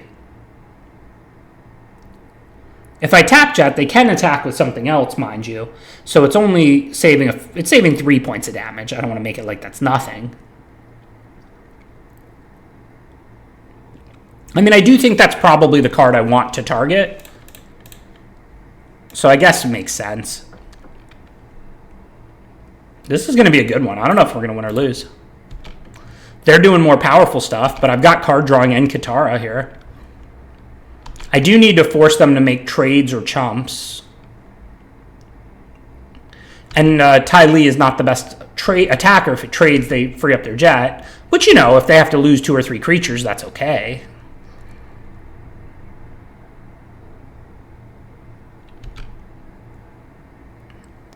So, I mean, I think we probably need to accumulate wisdom. Probably be too greedy to not do that, even for me. I know that's hard to believe. Messenger Hawk looks pretty good.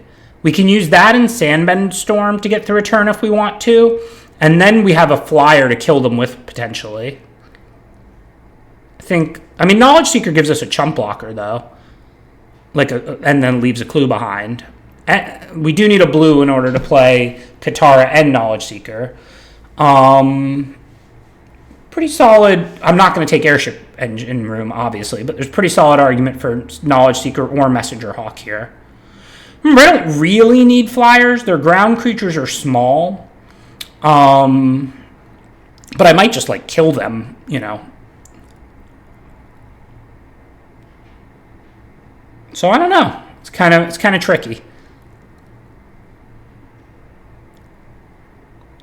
I think the flyer probably makes more sense. It's pretty close. So if I play Katara, I can play only that, but I will have 3 up, plus Katara, plus the 1/1. So then I can attack with both these as 5/5s. So they have to chump at least 1, and they can't kill either. But unfortunately, I can't then tap 3 and play Messenger Hawk. So I think Messenger Hawk with Sandbender Storm up just seems right to me.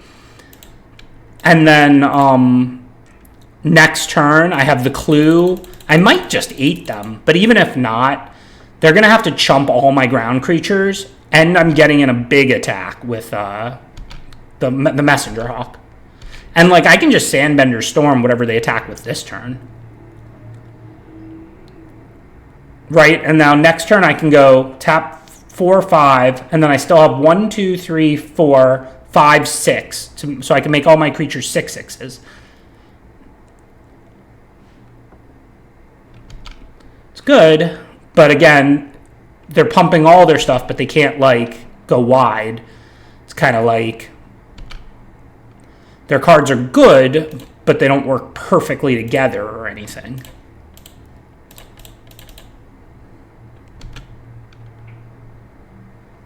See, this was still a pretty weak use of Sandbender Storm. I'd probably rather have just had a different card. Now, that said, if I don't die on the backswing, I can attack with both these as 6/6s. They could double block Ty Lee, chump block this, take 6. Or they could double chump block. I have to make sure they don't just kill me. Now, if they want to kill Ty Lee as a 6/6, they have to lose the 5/4 to untap Jet. Seems unlikely they're going to kill me. And they still have to, like, lose both other creatures too, right? So then they would only have Jet, White Lotus in this land. So that's 5, 7, 9, 11. If they attack with 1 creature, it's not going to be more. So it seems unlikely they're going to kill me. Let's say they go chump, chump, take 6.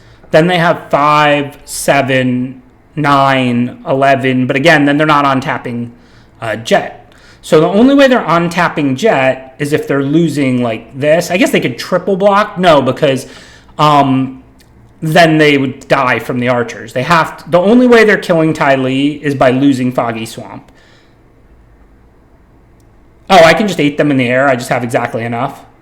5, 2, 6, 8. Yeah, it's exactly 8. I'm up in here arranging all the double blocks when I can just deal them 8. Xaxes in the air. You are right, Townick. Feel bad for my opponent now as I sat here for a minute working out all possibilities. No, it is just 8 in the air, so they're dead. Thought I was short for some reason. Oh, because I had to draw the land, right? When I was thinking about it last turn, I was short. But if I drew the on-tap land, then it's 8. But yeah, it looks like 8. 1, 2, 3, 4, 5, 6, 7, 8. So it is Xaxes. Xaxes in there. Chat, still undefeated. Still way better than me.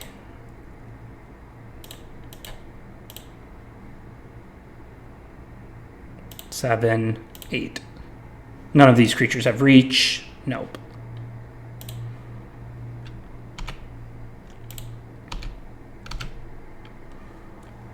Got him with Xaxes. One of my favorite phrases.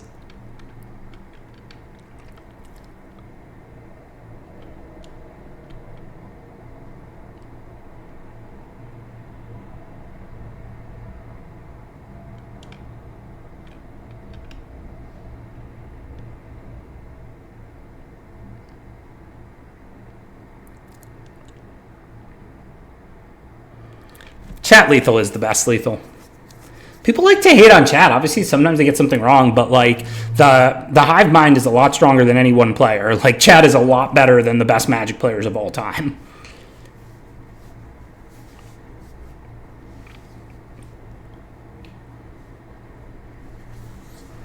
They seem not pleased. Probably we're going to sit here for a little bit, it looks like. Can't really blame them, as I took a while to find that line. And, of course, I'm playing slowly because I'm on stream. And, 100 people are watching, so it'd be nice if people were a little more understanding of that sometimes. But I know I did just work through a bunch of potential double blocks and stuff and then lethal them, so they're probably not too pleased. I can understand that. Yeah, this is the MTG version of Salt Rope. There's no rope, so people just let their timer tick down or whatever. Is there anything I should have done differently in this game? What do you think? Again, these have been interesting games, hard games. Like, I'm not 100% on my lines. I think they were solid, but...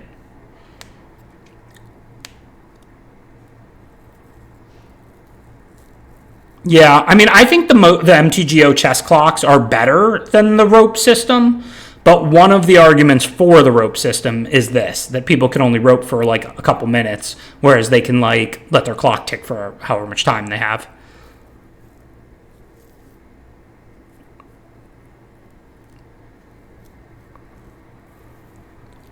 Well, we didn't know if we were going to draw a land or not. That's definitely something to consider, Townick. So let's, we know the situation. We had the ability to do 7, and then if we draw an on-tap land, which, is like probably like 40% or 33% or something, we can do 8. So given that, the extra attacker, the 3/3, which I think would have been a 6/6 if I don't draw a land and I play the 5-drop, and then I can Katara, and then I can tap Katara. The 2 other land. How many lands do I have? 8. So let's say I had 7. Yeah, 2 other lands. The Clue, Katara, and the 1/1. So I could attack with like an extra 5/5 rather than kill their creature. It's definitely worth thinking about. I think it would be wrong because if I took the hit for 7 or 8 last turn, then they'd be able to like chump and swing back for lethal. So I wouldn't even be able to tap and turn all my creatures. Let's pretend they were at 9 instead of 8, and my working through all the potential double blocks made sense. I would still have a very profitable attack because I'm able to attack with everything and leave nothing back because they can't lethal me on the swing back. So if last turn I didn't kill the attacker and I took 8, they would for sure be able to kill me on the swing back. So, like, if I didn't lethal them. So then I would have to attack with way less because I'd have to hold up blockers. It would be actually really interesting because they couldn't crumble my board because they could only attack with one thing if I leave up blockers or they don't get their team avatar bonus. But I can't just all-out attack because then they could just all-out attack me back and kill me. So what ends up happening is I make like a careful attack and eat something, maybe two things. Then they attack with like one giant thing and then I have to chump it. Definitely something worth thinking about, but I don't think it would be right to make a 3/3 there instead of killing the attacker and saving 8.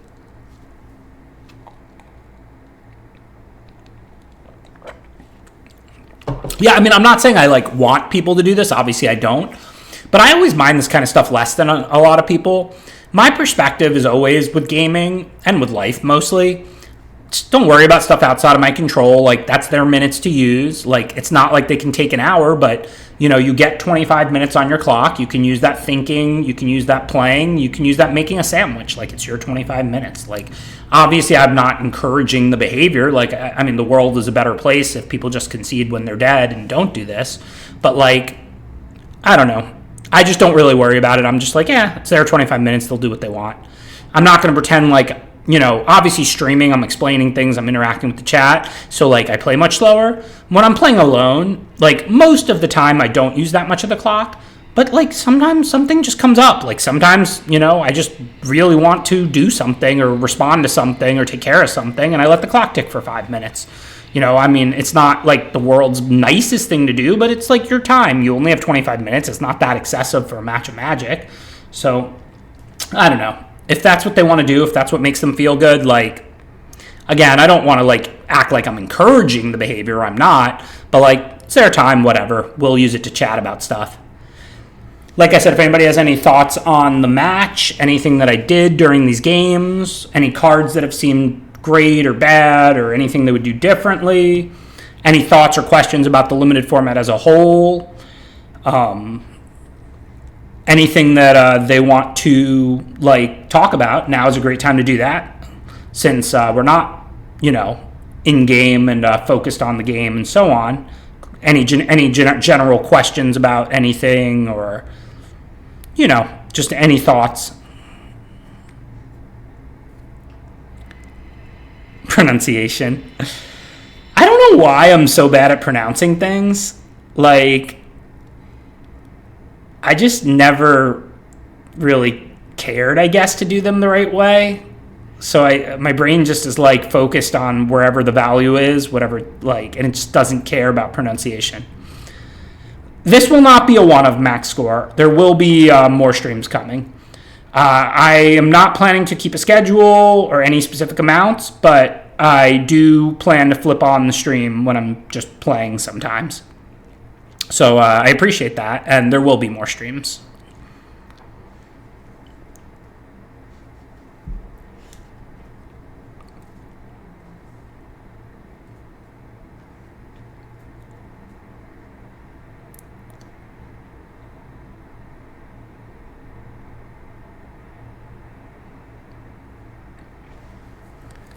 Cool, yeah, and of course the VODs should be around. I'll try and get them on YouTube, but even if not, they're just on Twitch.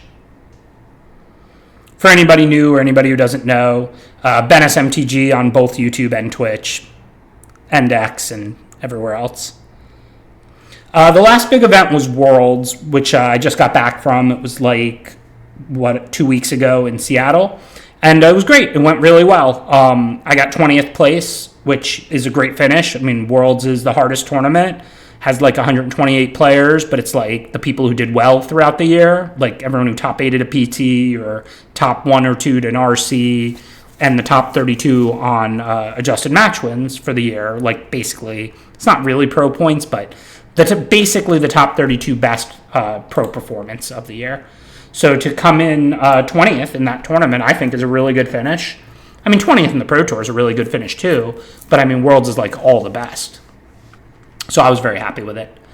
And I brewed up a list. I was the only one in the tournament playing anything like it. Esper Origins, Black Overlord, Ice Till Explorer, Black-Green kind of Dragon Rock deck. and I went 6-2 with it in the constructed, and I got 3-3 in limited, which is a little disappointing. I mean, obviously the list is out there. It's not a secret now. I don't know if I can pull it up too easily right now. I don't have it handy. If somebody in chat wants to link it, I tweeted it after day 2 of Worlds. So it's in the media. If you go to my Twitter, Benes_MTG, and you click on media, I don't tweet that many photos. Just scroll past the trophy decks and whatever, and you should see it. It's I tweeted a picture of it built on Arena, black-green, constructed deck. I could be bribed to do just about anything, Bernader. I don't know how long it will take to say a 189,000 letter word. That's pretty long. So I'm not going to say I made major mistakes that I can recall, but I used to always feel very advantaged in the draft portion of the Pro Tour because I used to draft a ton and think about draft a ton. Whereas before the Pro Tours nowadays, I'm usually tuning my standard list. I still do some drafts, of course, but when I only get in 10 practice drafts, maybe 15, I don't feel super confident with every draft pick. So I do feel it's not just variance. I feel if I practiced and thought about limited more before the Pro Tours, I could probably win one more of the 6 matches on average. And that matters a lot. If I went 4-2 instead of 3-3 and 5-1 instead of 4-2, that one match in the Pro Tour is a big deal. I've done pretty well on the Pro Tour over the past few years. I have 20th in Worlds, a top 16, several top 50s. So if you just upgrade all of those by one win, you're talking about a top 8, a top 16, maybe another one, some top 24 or 32s instead of 50ths or 45ths.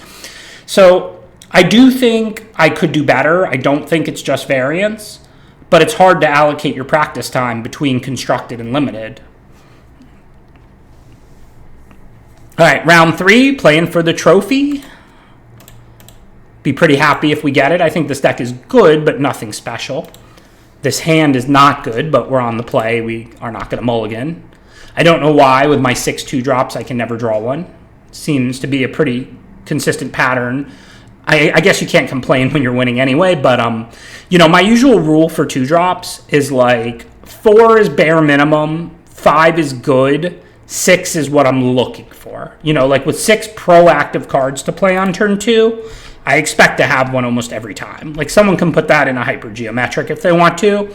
I'm pretty sure it's going to be over 90%, or at least close to it. Maybe it'll be 88% or whatever. And it does seem like I have not had a creature 2-drop in half my games, and I'm playing 6. So I do think that's a little unlucky. So now we're going to abandon attachments. The question is what to discard. Probably I'll discard an island. I mean, I get 2 draws off the attachments, 1 draw for my turn, and then 1 draw for my next turn to find 1 more land. I could discard Fire Nation Raider. I mean, that doesn't look like it's going to be a great card this game.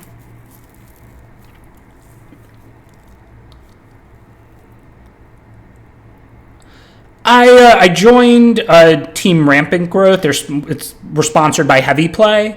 So I talked online with those guys a bunch, and they're really smart and good Magic players. I don't do testing houses or anything like that anymore. They do one. I just have no desire to do that. But do share information and learn from them and stuff like that. So I half solo, basically half share some information and get some ideas and stuff with an online squad. But obviously most people understandably weren't too interested in working on black-green ramp and whatever. They wanted to be testing otters and lessons in the main decks, which I fully get.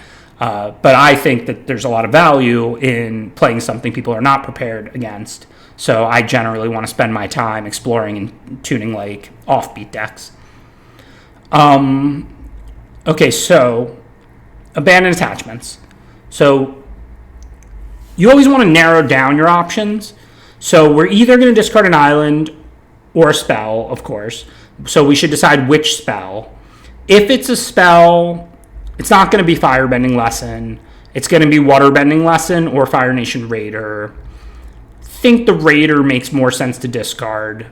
I can probably draw 3 this game. Like, they have grindy and defensive stuff out. I'm not under any pressure. So I think if I discard a spell, it's going to be Fire Nation Raider. So do I want to discard Island or Fire Nation Raider? I'm playing a lot of lands, right? I'm playing 17, plus the 2 mana search for a land. Plus I have 2 archers, another abandoned attachments, 2 copies of 3 mana draw 2. So if I don't get a land in 3 cards, 2 off attachment and 1 for my draw step, probably I'm getting another attachments, an archers, a draw 2, a search for a land. So I think I can be greedy and discard an island. I think it's the right play. Probably I'll just draw a land in 3 cards, but if I don't, I'll probably draw one of those 5 cards or something, and then I'll find a land that way anyway. All right, so that worked out in the sense that we drew lands. It didn't work out in the sense that we didn't draw any 2 or 3 drops, so we still have nothing to do. I'm going to leave up my mana. If I well, no, I have 2 tap lands, right? So maybe I should attachments now, discard the mountain, and then if I draw a tap land, I can play it. And if I don't, then I'll just play a mountain for Firebending Lesson. I mean, I don't think they're really going to play around a counter unless they have like a bomb. It's turn 3. It's not like they're slamming their, most powerful cards yet. And if I drew a tap land, I'd be pretty happy to put it in play there. So you don't want to spend turn 2 and 3 playing abandoned attachments. This is not ideal. But I didn't draw any of my cheap creatures, so it is what it is. And their deck, Turtle Duck's a fine blocker to play one of, and then you can activate it later, but it's a defensive card. Callous Inspector is a good grindy card, but it's not hitting very hard. So far, it's all right. We're not that punished. Raven Eagle's really busted. Like, if you exile a creature and get a clue and then they kill it, you're up a card and it only costs 3 mana, so that's a really fantastic card. We don't have any dead creatures yet, so it's not, like, destroying us at the moment, but no real choices here. I'm 1 short of Firebending Lesson, so even if I want to spend a whole turn paying 5 to kill their 3-drop, I can't do it yet. So I'm just going to play the Hawk in the tap land. The other alternative would have been Waterbending Lesson, which, I would I guess it's not like I'd have more options for next turn, but I'd rather play the card drawing later and get the creature in play. I guess there is the downside that if they have removal, they could kill my creature and then remove it and get a clue. So that could be an argument for the Waterbending Lesson. But, I'm not really that concerned if they kill a Hawk. It made its clue. That's the reason it's a good card.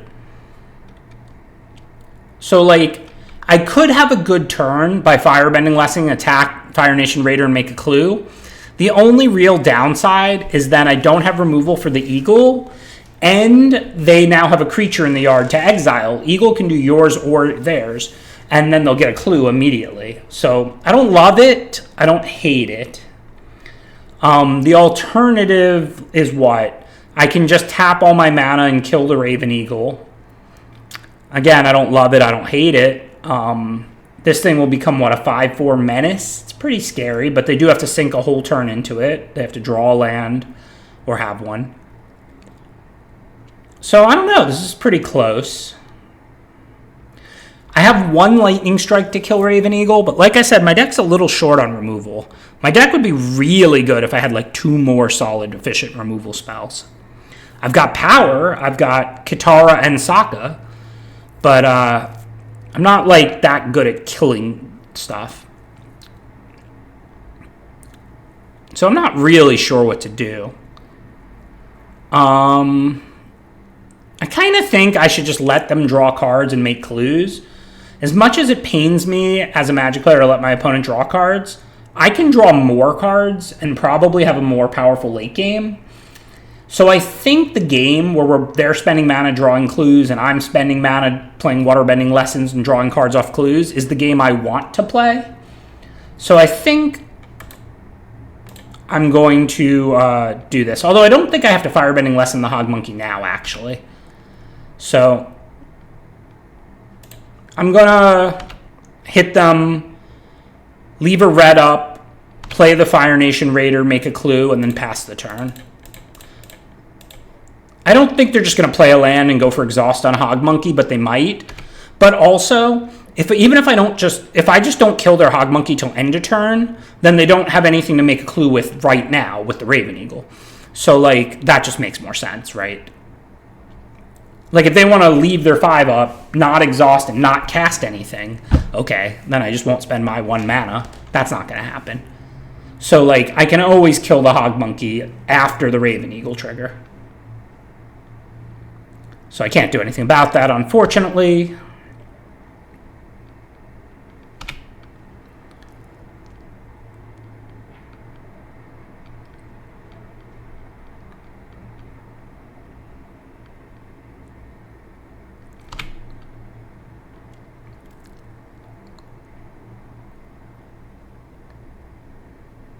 Okay, they're going to draw cards. I'm going to kill the Hog Monkey like I talked about.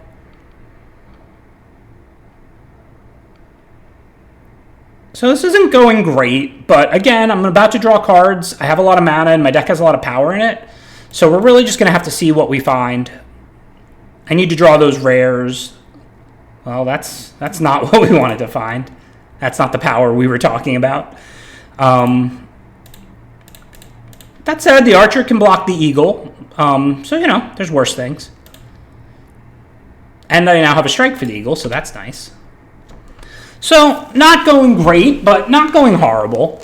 I mean, obviously I'm flooded now, but also that's 12 of 17 lands. So there's only 5 left in my whole deck. And like I have 2 of that draw 7, you know, that rare draw 2. I have another waterbending lesson. And so like 2 clues sitting in play. So like if they're not, you know, if this game goes grindy and goes long, like I said, that's a game I want. That's pretty bad for me. That's going to prevent the game from going grindy and long. I'm probably going to have to strike this 6-3 instead of the Raven Eagle. These black rares are tough. They're like grindy. They net you an advantage. They're not very expensive. Both the Fire Nation Drill and Raven Eagle are 2 of the best rares, I think, because it's not that they're so board dominating. It's like they're guaranteed 2-for-1s. They're cheap and efficient. They're just really good cards. So for now, I'm just going to chill. I can draw 2 cards on their turn. So the Hawk represents a real blocker, as does the Strike. And of course, if they play something I can haiku, then I will.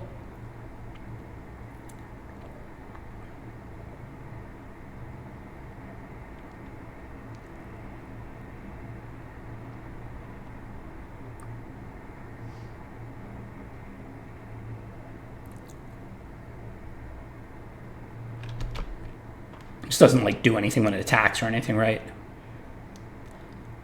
No. Okay, well that's good. I'll haiku that. That's a nice card to get to counter. Whatever land, I don't know.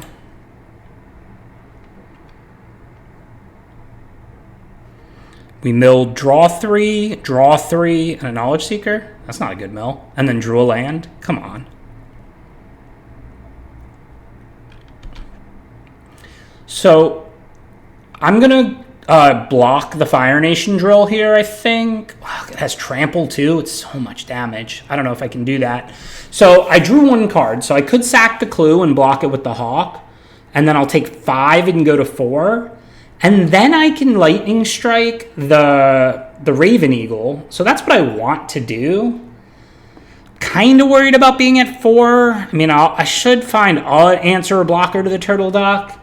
The Menace Creature is annoying, but it's 4 attacks. I mean, I'm not going to win, I don't think, if I let them keep Raven Eagling forever. I think this is right.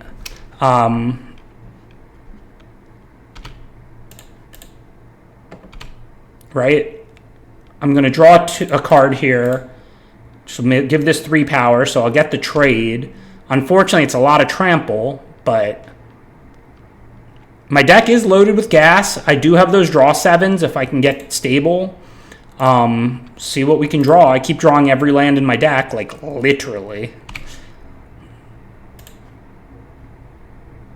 Not the best order, but a solid card. So we can do a Knowledge Seeker, and then we have Strike and the Clue. So we need non-tap land. Should I strike the eagle now? I don't think they have a trick. Their plays could change.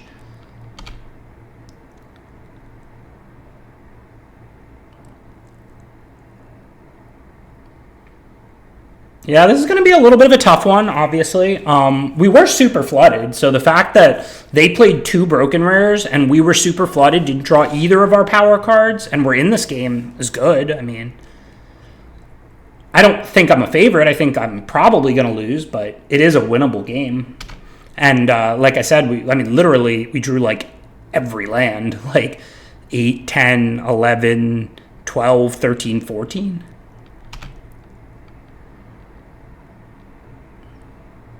All right, so not going to let them attack with the Raven Eagle and make another clue now. I don't think there's a reason to do that. Even though it would be nice to put a counter on the Knowledge Seeker, I got to spend the mana and draw cards. Hopefully we'll find more business.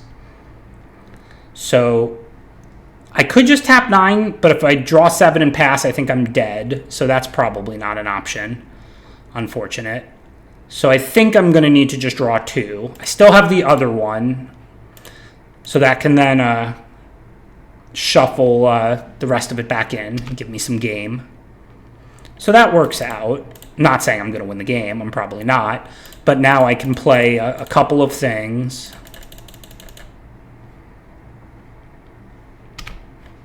Hopefully I don't mill the other one, because if I do, I think I'd probably just deck, even if I survive somehow.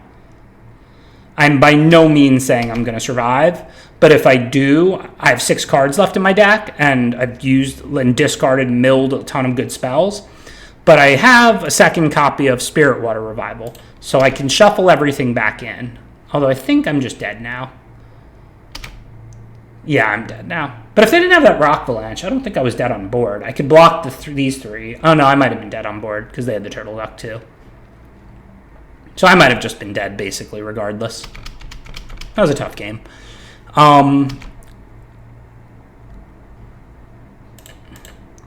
So, black-green is usually the kind of deck... See, you keep saying, like, this comes in every game, but I've played against green, like, every round. Green is what this is good against. But I didn't actually see much, right? It kills the drill.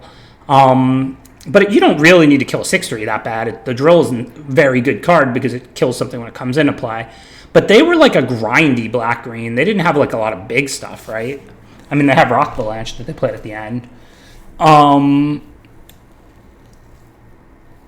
Yeah, I don't know. I mean, I'm on the play. Maybe I'll take out a Platypus Bear for 1. And again, these have been mediocre. Like, I've been boarding them in against green where they're supposed to be good, and they've been, like, pretty mediocre. So, I do... What are these hands? I mean, I guess I'm going to mull. I mean, I could just strike their 2-drop and draw 2 on turn 3, but, I mean, I have to draw a mountain. These hands are terrible. They just really don't want me to get the trophy in this draft, I think. All right, so I'm going to put back either a waterbending lesson or a haiku. I don't know which. For sure, I'm not putting back Knowledge Seeker or any of the lands. So do I put back haiku or second waterbending lesson?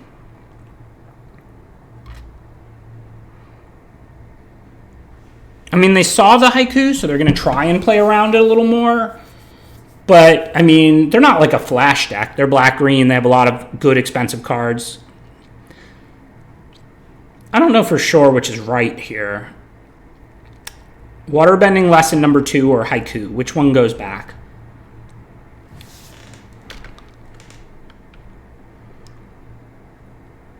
Randy says the second lesson. I mean, I'm not worried about 5, because if I draw land 4 and play waterbending lesson, I expect to draw land in 4 cards, 3 in my next draw step. So I should have land 5. The thing is, though, if I pass with 5 up, I don't actually have that many instants. Like, they might just play like a 2 or 3 drop and not play something good. But it is the second copy of Waterbending Lesson. So, all right, I'm down. Looks like they mulligan too. So, it'll be somewhat fair. And my 6 is okay. 2 drop. I don't have a 3 drop, but hopefully I can draw like a 2 or 3 drop and a land in the next 2 or 3 draw steps. That would be nice. I mean, my deck is not the best, but like It has good 2-drops. It has a good curve. Like, you saw all the cheap cards. Like, when I laid it out, it was so many 2 and 3 mana cards. Like, there's no reason for my draws to be ugly like this. It's honestly just been random, like, pretty unlucky. Okay, so I have a tap land. Probably I'm going to discard Haiku end of their turn. I could attack, but they're going to block. That's all that thing does. And God forbid they had the right trick or something. I don't want to lose my creature for no reason. So I'm just going to chill.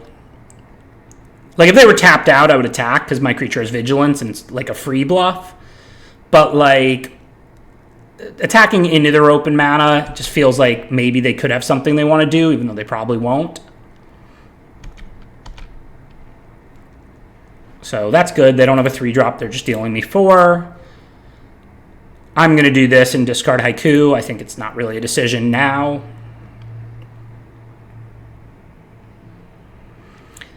And then we'll untap and Waterbending Lesson. Again, I don't think it's really a decision. I'm just going to discard the tap land. I already have a land I can sack if I want to. Such an incredible 2-drop. Like, I know that everyone knows Knowledge Seeker is good, but the thing is, it's a lot easier to get, like, good power and value out of the cards as they cost more. So, like, even if a card, like, let's say a 4-drop has a higher win rate than Knowledge Seeker, I would still take Knowledge Seeker over it because, like, you're getting, like, a 2-drop that is going to be incredible, and, like, you can replace that 4-drop much easier. It's, like, so much harder to replace a good 2. Like, I think Knowledge Seeker is really special in that way. Okay, so I want to Ty Lee. Not that I really want to kill their duck, but I'm not even going to do it. I don't even have to do it when they go to combat, because if they attack, I'll let them, I'll block, and then when they pay the 3, I'll Sandbender Storm it. So this is just a good turn cycle. It looks like they just don't have a lot to do, I guess. This isn't, in theory, a bad trade for them. But it's a good turn cycle for me.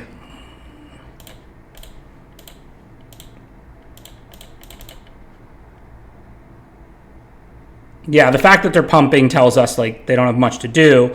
It is an argument for keeping Haiku, yes, because we're probably going to be ahead. But what else was I going to discard there? Like, I mean, I wanted to untap and Waterbending Lesson. So, I mean, I'm not going to discard land 4, and I'm not going to discard Waterbending Lesson. Those were the 3 cards in my hand, right? I agree with your overall reasoning that the way this game was playing, I should expect Haiku to be on the better side. But I still think it was just the discard there. So now I'm going to draw 2. I don't know why my deck loves to Super Flood so much, but that's okay. Just tap their blocker with Ty Lee and probably kill them. So, like, I like your instinct there, Bernader, realizing Haiku should perform well in this game. I just think it was still probably the right discard.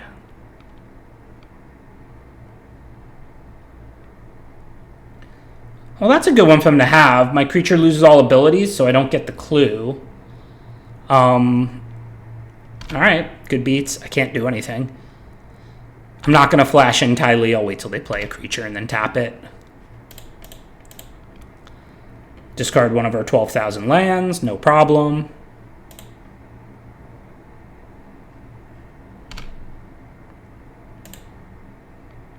Okay, cool. That's a pretty good draw. Can't really flood when you have endless rummage 3/1s. So if they don't have a second sweeper, they're dead. So that is why they weren't doing much. And your alarm bells should go off. If your opponent has 4 lands, both kinds of mana, and they're doing nothing, decent chance they have a sweeper in their hand. I should have said that. I didn't really have any lines, like I was, I wasn't playing any creatures, so I wasn't really concerned about it or thinking about it. Yeah, I like Union Archers a lot. It's why I've been drafting so much red aggro. It's a 3-power creature for 2 mana that prevents flood and screw. All right, so we're going to game 3, trophy on the line. So now we're on the draw. So I didn't really see more targets for Sandbender Storm. Granted, they didn't play much. I don't think I want more. I like having the 1. Do I want to bring in the 2 mana 2/3? Not really. I mean, their deck's not that aggressive, and again, I have 5 2-drops still. I could just have one of those 5 for turn 2. That said, Fire Nation Raider, maybe I want to take that out and bring in the 2 mana 2/3.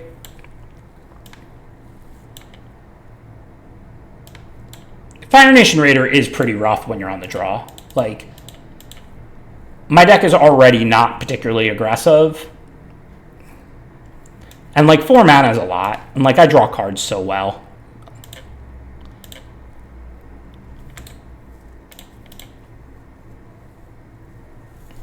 Yeah, and the reach is relevant too, sure. Not if you're like a super red aggro deck, but if you're more like a grindy red-blue like I am, then the reach is really good.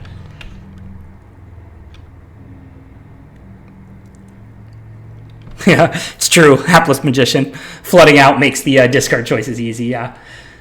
I mean, discard, like Scry and stuff, has very different value at very different states in games. You know, like, if you're missing land drops, then Rummage, Loot, Scry has a lot more value than if you just have, like, the right amount of lands and spells. But you still need a few more lands. You know, like, obviously, once you don't need lands, then anytime you get rid of a land, it's like draw a card. But, like, let's say you have a good hand. You have, like, you know, 3 or 4 lands, and you have, like, a 2-drop, a 3-drop, a 4-drop, and a 5-drop. Then you're not unhappy to draw a land. You don't need a land. Like, you have your next 2 or 3 land drops and stuff to do every turn. But you also have a 5-drop that you don't have enough lands to cast yet. So, like, in spots like that, Loot, Rummage, Surveil, Scry, they're worth a lot less than in spots when you're flooded or screwed, or just have enough, you know, when you can just bin a land, or when you can bin a spell and get a land to unlock your hand. I mean, this is why Magic is just the best. Like, you know, in this age of Magic, a lot of times, you know, when I talk to people about limited stuff, I think they're, like, very obsessed with the 17 lands win rate data. And listen, I look at it, it has useful information to think about. But Magic cards do not produce their aggregate value when you cast them. Magic is so dynamic. Like, the same card when paired with in 2 different decks can be unplayable and great. So, like, you really gotta, like, learn how the cards interact with each other, where the different archetypes have weaknesses, where they're good, how they create value. Our pattern of terrible hands continues. I do not know why my 17-land deck with all this Rummage and Loot and 2 dual lands and a Search for Any Land card can't draw normal opening hands, but so be it. Clear put back of a mountain here.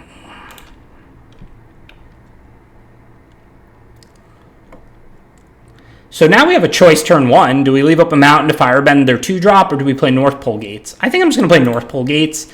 If I had a more mana-intensive hand, like if I was going to go 2-drop, 3-drop, 4-drop, I would be more inclined to leave the red up. But the thing is, I don't really want to Firebend their 2-drop. Like, I have a 2-drop that probably will just trade with their 2-drop. I mean, profitably. And, like, Firebend can kill something big late. So, like, I'm much more inclined to hold on to it in a hand like this, where I'm not going to spend all my mana early, and the Knowledge Seeker should cover my basis against their 2-drop anyway. So what are they doing? True Ancestry. This card is a beautiful 2-for-1. 2 mana, you get a clue, and you get back a good permanent. I wasn't even looking. What did they get back? Like, I know they milled it and then put it back. I don't even know if I can see it. Did anybody see what they picked up there? Okay, pretty easy draw 2, grow my creature and attack. No real decisions here. The land bussing. That card is excellent. This is in my Constructed Dragons deck. It's really good when you activate your land, like, that is already a creature land, like, but not currently a creature. Then it has that ability. You know the cycle of constructed standard lands now, like the black-green one obviously is the one that's in my black-green deck, and when it attacks, you make a food and exile a card from a graveyard. So instead of having to pay 4 to activate it every turn, you use Bussing and activate it, attack, exile a card from the graveyard to make a food, and the next turn, you attack with 4 up. If they block, you can pay 4 and turn it into a 6/6. So basically, you never have to spend the mana again, and you just get to keep attacking and making food every turn, and exiling cards. That's one of the little tricks that makes that rock deck playable. The Restless Cycle, yep.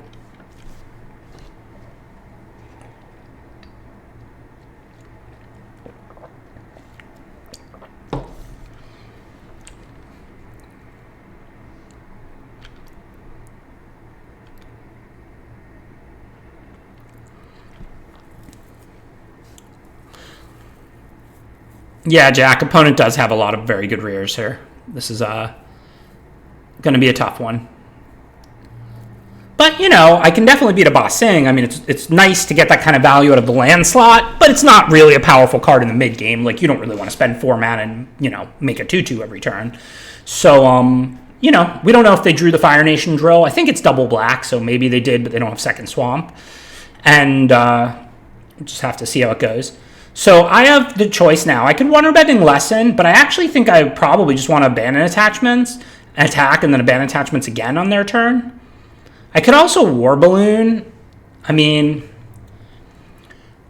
if I do that, I'm stranding a mana, and I'm not growing the Knowledge Seeker.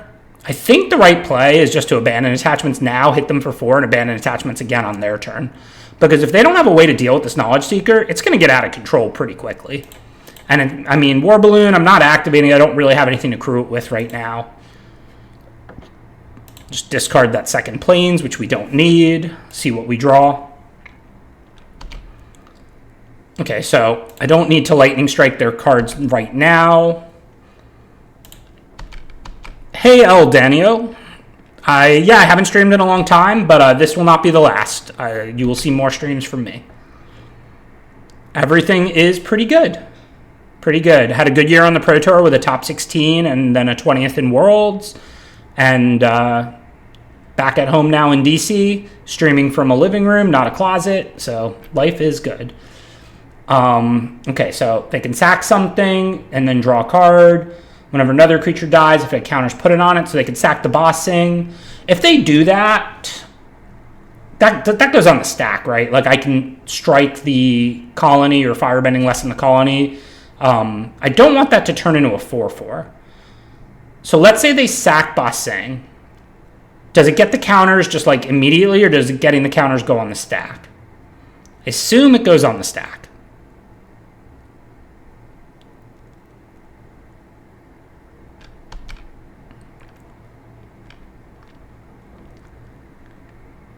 I guess we'll find out. Because I think they're going to do that. Yeah, and there it is. It goes on the stack. Now, we still have to decide whether to strike or lessen it. I think I should strike it. Lessen can kill big things in the late game. And I want to use 2 mana, not 1. So I think we strike it.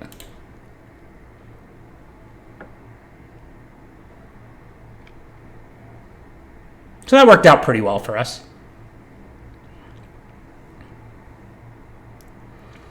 So now, if I knew I would draw an on-tap land, I would definitely go Archers into War Balloon.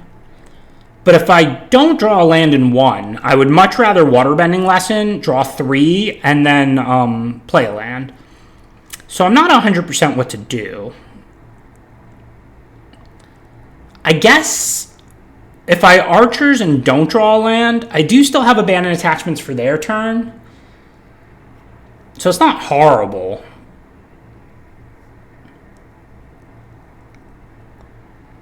Well, I could abandon first because that gives me 2 cards to find the land, so that is an option too for sure.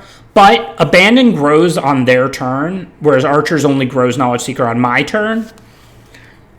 I also don't have a ton I really want to discard. I do really want to try and get ahead on board, and the 3/1 is a relevant body. I think I want to just play the Archers and discard a Waterbending Lesson. And then if I draw a land, I cast War Balloon. If I don't draw a land, I can just pass and use attachments to grow Knowledge Seeker even more. I think they did a really good job with the bending mechanics. They're different. They're interesting. They are flavorful. They're a way to command resources and give you choices.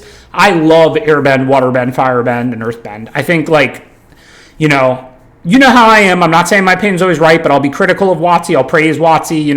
I just try and call it how I see it.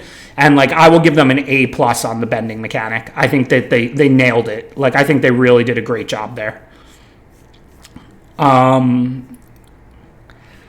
Yeah, I really think Archer's discard Waterbending Lesson is probably the right play. I mean, there's plenty of lands. It's 40% or something. And if I do draw that, it'll be the best turn I can have. If I don't, then I just abandon attachments on their turn, I think.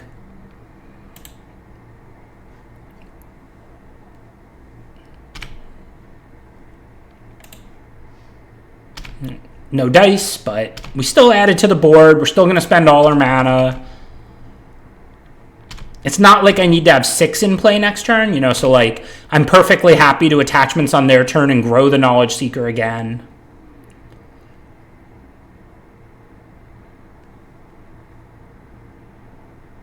So unfortunately they drew their second swamp, so now they're going to kill my Knowledge Seeker. I'll sack the Clue immediately with the 2 mana.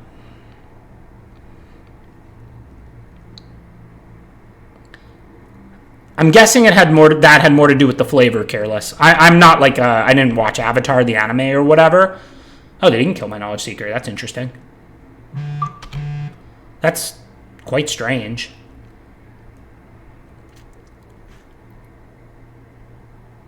Oh, power 4 or less, not casting cost 4 or less. Oh, they couldn't kill it. Oh, wow. Yeah, I missed that. So yeah, so their play is right. I'm not saying they should have tapped this in order to kill the Archer rather than have it up. But okay. So this thing's a 6/3. Now I did use Lightning Strike. So now I just need to draw 2 so that I can find a land in 3 cards, and then I can Firebend Blessing the Fire Nation Drill and win the game if they crew it. And if they don't crew it, then they're just chump blocking. So we're in really good shape now. Right, I'm not an Avatar guy, but I know those are the 4 elements. So, like, I'm assuming that was, like, a flavor thing. It's not one for each color. It's one for, like, each element that probably characters in the show use or something. But, like, they're kind of spread out across the colors anyway, so it's not like, you know, it's not strictly a color thing, right? Which I think is cool. I think having multiple colors use some of the bending like more than others and like spreading it around, I think it's kind of more interesting than one color does, you know, each color has one thing it does and only that. Like I actually think that's less interesting. So we want to keep Warballoon for sure because they're going to be low. It's really kind of a question between Spirit, Water Revival, and Waterbending Lesson, I guess. Which one we're going to discard. I think there's a chance if they stabilize, I just slam the Spirit Water Revival for 7. So I think I'm going to discard the Waterbending Lesson. Okay, so that's the land. So we play the on-tap land, attack with both. If they crew the Fire Nation Drill, I'll just kill it with Firebending Lesson and they lose. If they don't crew it, they can like chump and take 3 or trade and take 6. And then I'm just going to play like Accumulate Wisdom and Warballoon probably. So I need to play the land. This way, if they go to crew, then I kill their vehicle and we win the game. If they don't crew, because they don't want to lose to a removal spell, that's fine. Then they're just like chumping or trading, but they're not killing the Knowledge Seeker. So, I mean, we won now, but if they didn't crew, we were still in great shape. We would have just cast Warballoon and Accumulate Wisdom this turn. Cool. Didn't fully expect to get the trophy with that deck, but I'm appreciative of it happening.